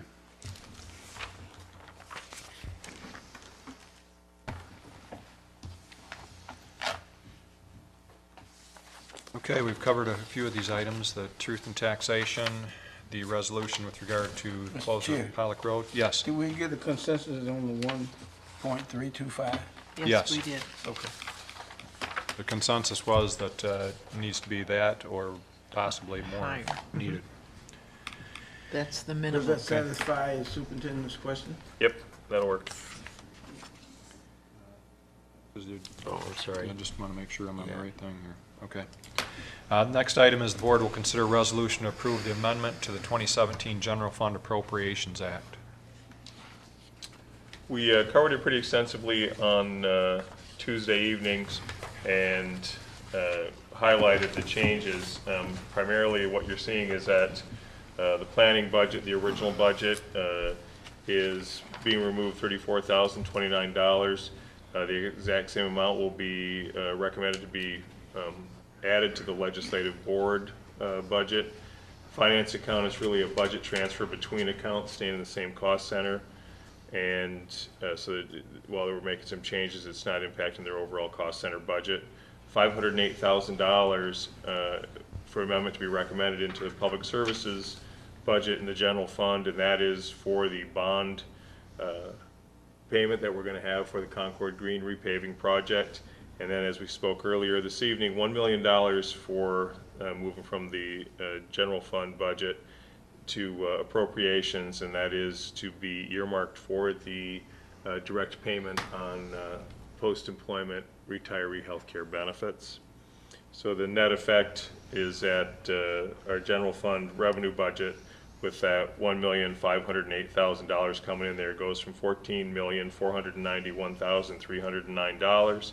The 2017 amended after this resolution, if you pass it, will be $15,999,309. Mr. Guzak? Yeah, I just had a question for Mr. Laddie. I know we're presenting this at this point, and of course, we're tranching the funds. If, by the end of the year, if we have to change any one of those numbers, we still could do that, right? Sure. Okay, thank you. Okay, any discussion? About a motion? So moved, Mr. Chairman, that we amend the 2017 general fund appropriations as designated. Second. Okay, there's a motion seconded. Mr. Laddie? No, just roll call vote, please. Okay, any discussion? Okay, we'll call for the vote. Mr. Guzak. Yes. Mr. Massey. Yes. Mr. Mansour. Yes. Myself, yes, Mr. Chairman. Yes. Okay, thank you. Our next item will be the board will consider a motion to approve the renewal of the Consumers Energy Company gas and electric franchise ordinance. This ordinance renewal will allow Consumers Energy to continue to conduct business in Grand Blanc Township for a period of 30 years. The board will make the resolution to declare its official intent. That's the next issue. Yes. Okay. So we have with us this evening Community Affairs Area Manager for Consumers Energy, Mr. Kyle McCree. Welcome. Thank you, Supervisor Bennett. I will be very brief. I know a few of you heard me talk last Friday at Grand Blanc Chamber. This is a standard agreement that we have with municipalities all across Michigan's Lower Peninsula. Will be serve gas or electric service to those areas, and Genesee County, it's both.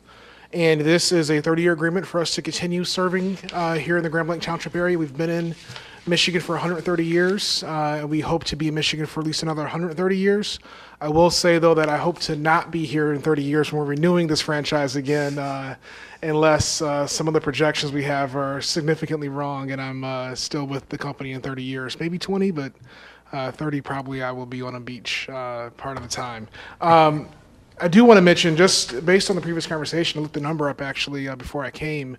We have $23 million of taxable value of property here in Grand Blanc Township. And just in the township, we pay a total of almost $1.3 million in property taxes.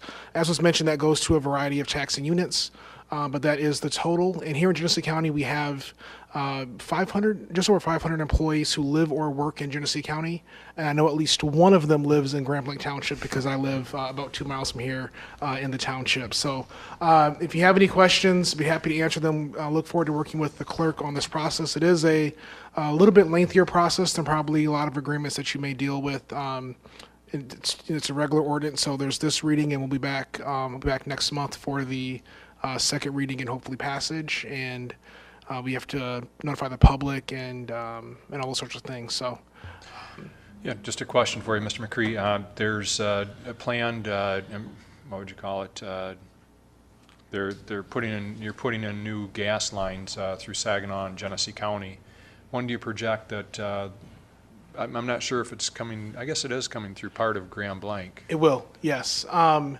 That will happen in 2019. It will begin. It'll be in 2 phases through our community. Part in 2019, part in 2020. There's a city gate here that we connect to in 2019, and then coming south, and then going south in 2020. So it's a 5-year project, over $600 million project. The base for the site is Thedford Townships. Where we were going to build a power plant a few years ago. We still own that property. That's the staging ground for the site. So right now we're working north from that site, and then it'll continue north to Saginaw next year. And then starting in 2019 is when the route will head south towards the township, and then continue work into 2020. So our residents probably won't even notice any change, what have you. No, you won't. And sometime next year, I would plan to come back to the board with a full presentation and have the construction manager come back. Now's too soon, and frankly, they're planning for 2018's construction. There is some early work on 2019 that's taking place at a planning level and permits and whatnot, but with the state. But we'll be back next year, probably, I would think next summer, to alert you and inform you and the community on what's going to happen that following year. Okay. Any questions for Mr. McCree? Okay. Thank you very much. Thank you. I think everyone received a copy of the resolution. And so any discussion or concerns? Otherwise, I'll entertain any motions. I make a motion to approve the renewal of the Consumers Energy Company gas and electric franchise ordinance in the township. Support. Okay, there's a motion, support. Any further discussion? All those in favor? Aye. Any opposed?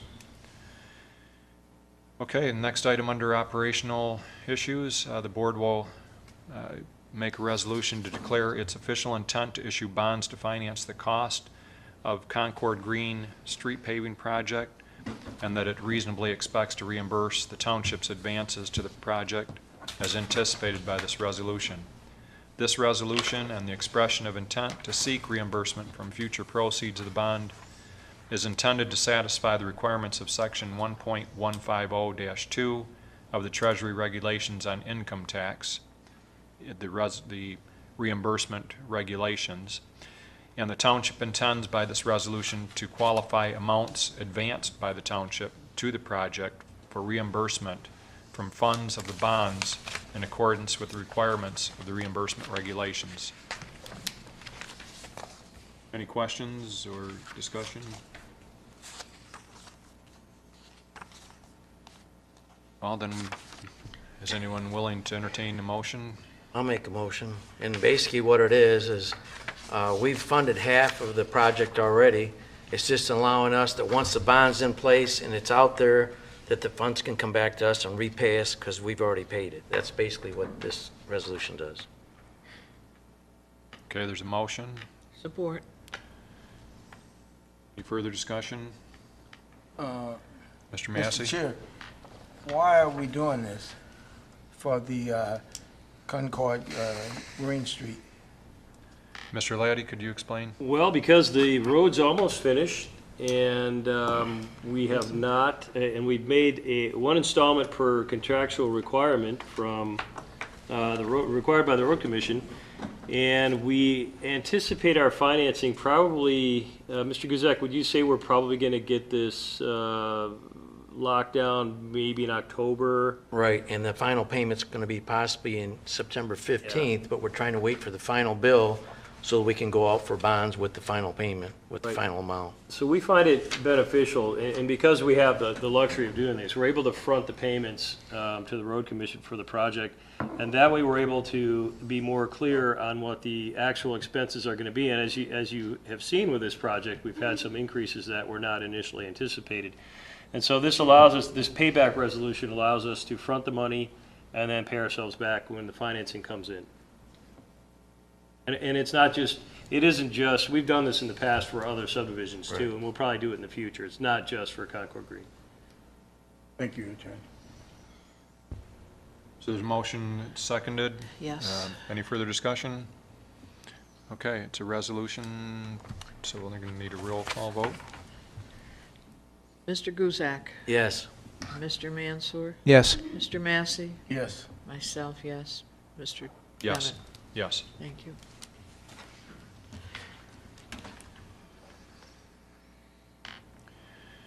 Okay, I think we're down to what we're hearing from the community, or did I miss something? No, there's a couple of F and G, sir. Okay. Okay. The board will consider a motion to approve the request of GIS IT Director Robbie Beller to have NetSource One perform the township upgrade and migration to Microsoft Exchange 2016 for a cost of $12,167.50. This item will be paid from Computer Contractual Services Budget, account number 101-228-818.100. So moved, Mr. Chairman. Okay. Support. And we've had discussion on Tuesday with regard to this, and we'll... Chairman Bennett? Yes. I have a question. Sure. Why didn't we push this to the consent agenda? Do we just not think about it? Or, I mean, it's less money than the other one? It's a judgment call, and I guess we could have. Mr. Limita? And this could have been a great one for the consent agenda, but because the month before we had previously discussed, we pulled this portion out of the proposal from NetSource One when we were purchasing the Microsoft Exchange server on the advice of Director Beller, who thought that it would be, they could realize a cost savings. And because of that, I didn't want to make it look like we were trying to slide something through the consent agenda that we initially pulled out, and then we're bringing back a month later to say, actually, it'd be smarter for us to move it forward and allow them to do it because of the complexity of the transition. Okay. But I agree, it could have been a consent agenda item. Thank you. Mm-hmm. Okay. So there's a motion. It's been seconded. Yes. Any further discussion? All those in favor? Yes. Aye. Any opposed? The board will consider a motion to approve the ACH and electronic transaction policy. We discussed this on Tuesday. Mr. Chairman, I make a motion that we approve the ACH and electronic transaction policy. Okay, thank you. Mr. Yes, Mr. Mr. Chair. Massey. Can we get some clarity on this? It's not quite clear enough. to me. Can you give us some clarity, please? What we're really doing with this policy was created in response to the auditors and their comments that they provided for us, in that because when we initiate a wire transfer of money from banks, the folks who are actually in the finance department have been doing it. So it could have been the senior staff accountant initiates it, and the finance director would finalize that transaction. The auditors felt that it would be a best practice, again, no policy violations, we're not breaking any GASB rules, we're not in trouble in any way, shape, or form, but as a best practice, instead of folks who do journal entries initiating and finalizing transactions, the thought behind it was that it should be finalized by someone else in the organization who does not do the actual journal entries. Therefore, the policy was written with the treasurer will finalize these transactions now, and they will still be initiated from our finance department, but they will be finalized out of the Treasury Department. Mr. Guzak? Right, it's just another checks and balance process that we're putting in place for, like you said, best practices. So, just another checks and balance that we're just trying to establish. Okay. Need a second. Okay, we had a motion, we don't have a second at this point. I'll second it. Okay. Any further discussion? Is this a resolution? No? Okay, so all those in favor? Aye. Any opposed? All right, moving on to what we're hearing from the community. And I can say that one of the things that I've been hearing, and I know Mr. Lemet has been hearing this and other board members, is with regard to a specific road in Grand Blanc that we is in need of repair, Pollock Road. And I've been getting phone calls and being lobbied by various individuals to do something about it. And I know that we've stated over and over again that the road commission is responsible for the streets and roads in Grand Blanc Township. This road kind of falls in between, because it's not necessarily a major road and it's not a subdivision street. So I know that it's in disrepair, but unless we want to take money from some other part of our budget, we don't have a budget for streets and roads. So at some point, I guess maybe we have a discussion with the individuals that want something done about that road with our board. But at this point, we don't have a budget for paving that road, and the county doesn't at this time either. I understand the frustration when people see Baldwin Road, you know, with that top coat and the chip seal, as well as Embury Road. How come my road isn't being done, is their question. And the county does prioritize which roads are going to see the work, and we work with them to try and get the roads that need to be done to get them completed, but we do not have a budget for roads at this time. So that's what I'm hearing, and it's one of our task force issues, and we will be talking about it there. I guess anybody else hearing anything in the community that they wanted to raise? Okay, moving to Planning Commission, Mr. Mansour. So Planning Commission met last week per the normal schedule. There were, I guess, 3 or 4 things that were of interest here. There was a discussion on proposed zoning ordinance language for both Technology Park and Technology Village. So that was discussed and for consideration, nothing to come to the board yet. Under new business, there were public hearings for both change to the residential open space ordinance as well as wireless communication ordinance. There was basically nobody from the public here to talk to it, so it just kind of floated through, and this board will be seeing recommendation from the Planning Council on those. And then those planning commissioner training presentation that was made as well. But that's available. I can certainly distribute it if anyone wants to take a look at it. Where are we on the master plan, Mr. Mansour, in terms of review of that? So that has not, there are portions of it that are in the works, but we have not established a firm schedule for the next steps. Well, I'll pursue that with the Planning Commission. And you're planning on some further education, I see, too. Yeah. So I'll take the 6 or 7 week course that begins in September. So that will mean that I'll miss a couple of these meetings here. But I think to get that completed early on would be beneficial. So I think that'll be very beneficial to our board, too. So thank you. Thank you for volunteering to do that. Thanks for helping me get there. Yeah. Ken Thomas is in our Parks and Recreation. Joe Massey, Fire Commission.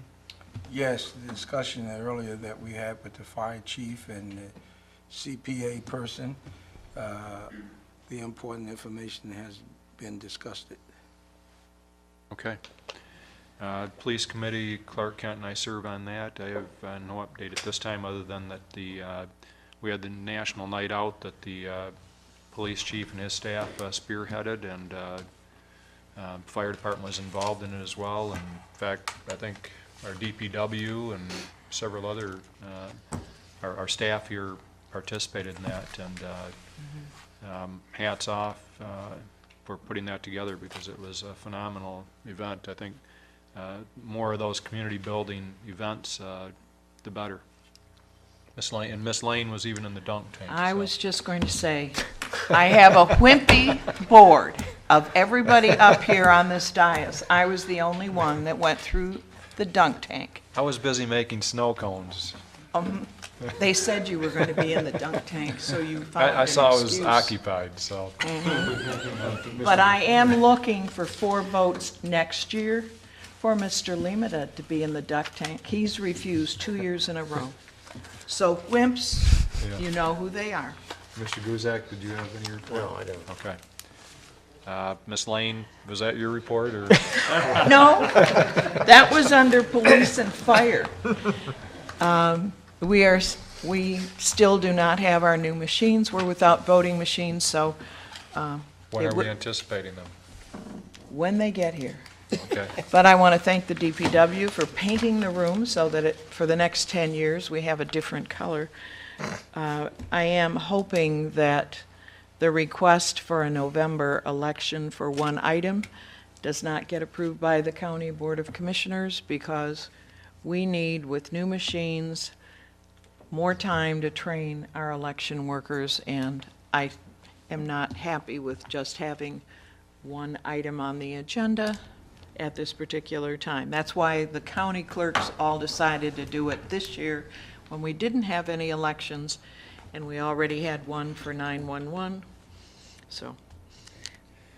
Just briefly, we've had a meeting of our task force for the business attractiveness, I guess is what we're calling it this time, and Mr. Massey, Mr. Mansour, and myself met and came up with a laundry list of some things we would like to research.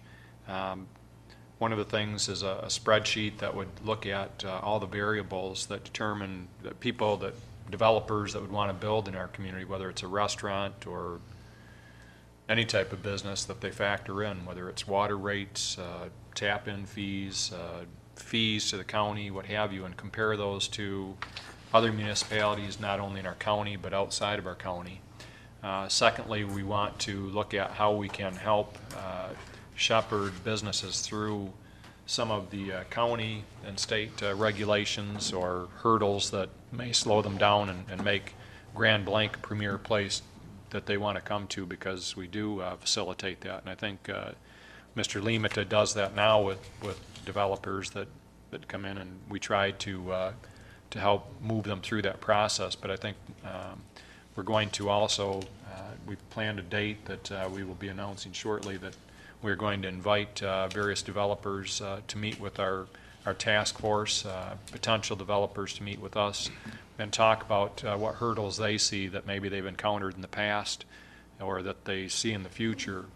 And then we can take a look at what we can do on the county level and our local level to facilitate easier time for them to do business here.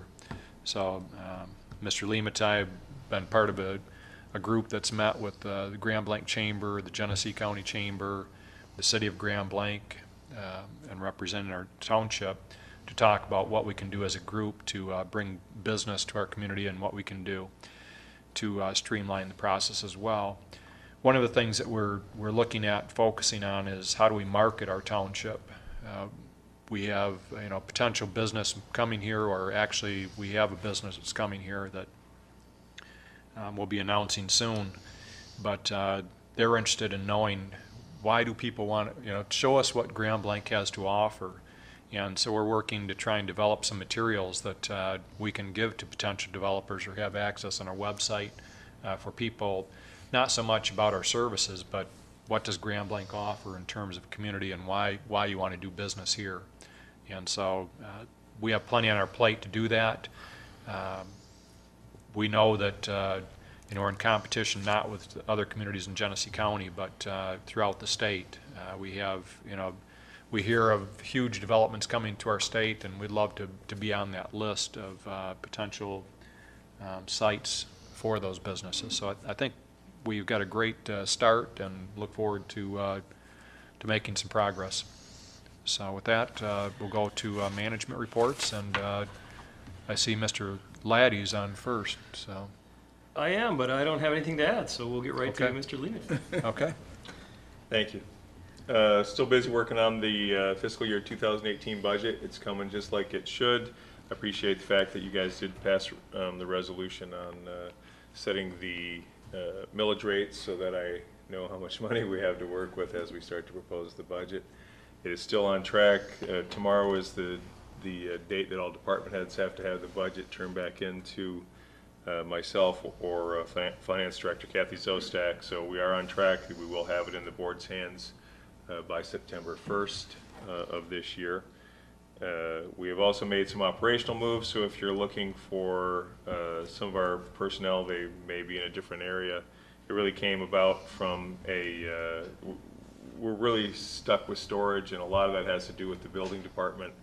We have to keep those records in perpetuity, and unfortunately they do take up a lot of room. We do have one, has to be a fire-safe room, locked.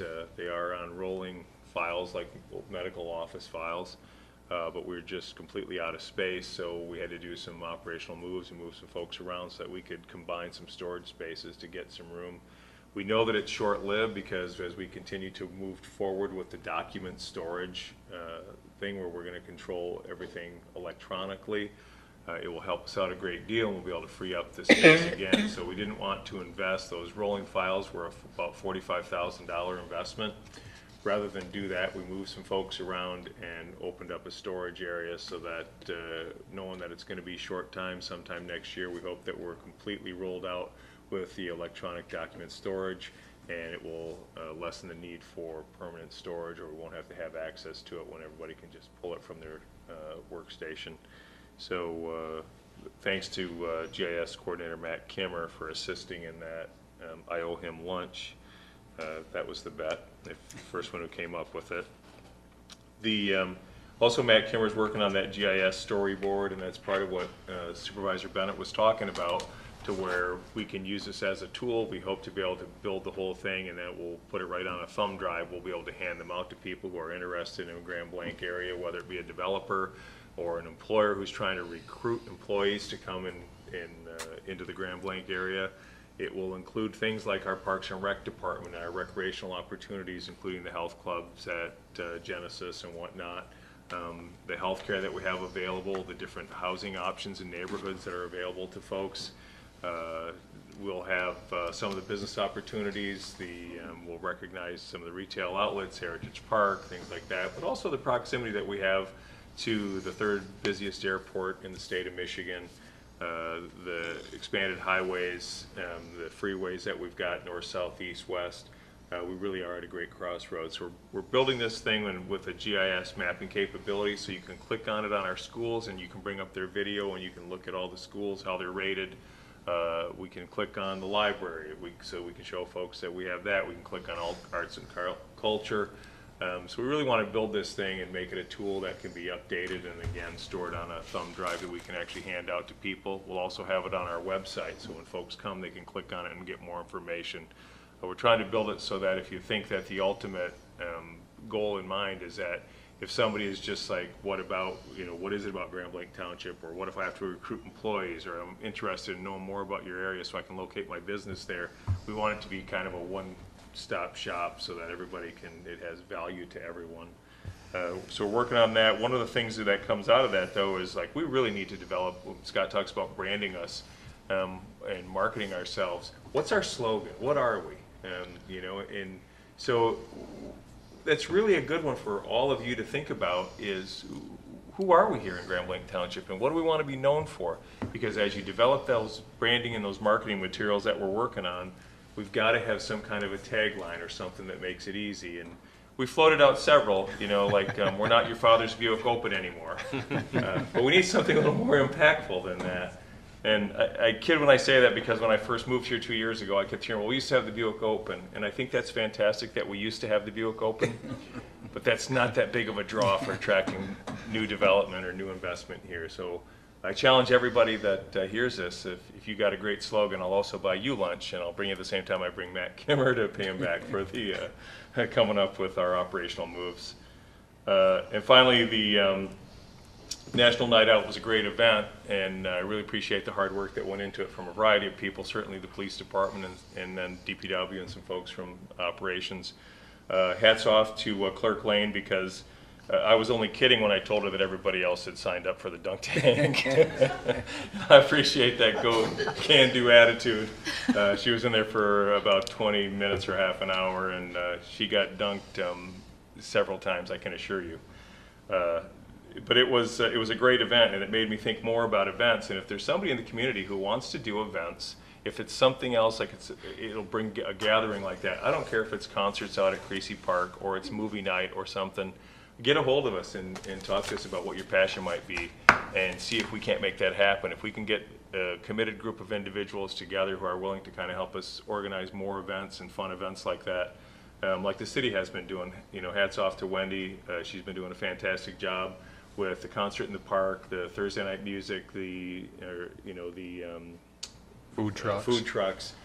Just great ideas that keep bringing people out, and we need more events like that. So if you're passionate about something, I don't care if it's a car show or a motorcycle show or you want to show movies in the park, it's something for kids, whatever it is, if you're passionate about it, contact us, and maybe we can help get that ball rolling, and we can increase the amount of community events that bring us all together in the community. And with that, I'm done. Okay. Any questions?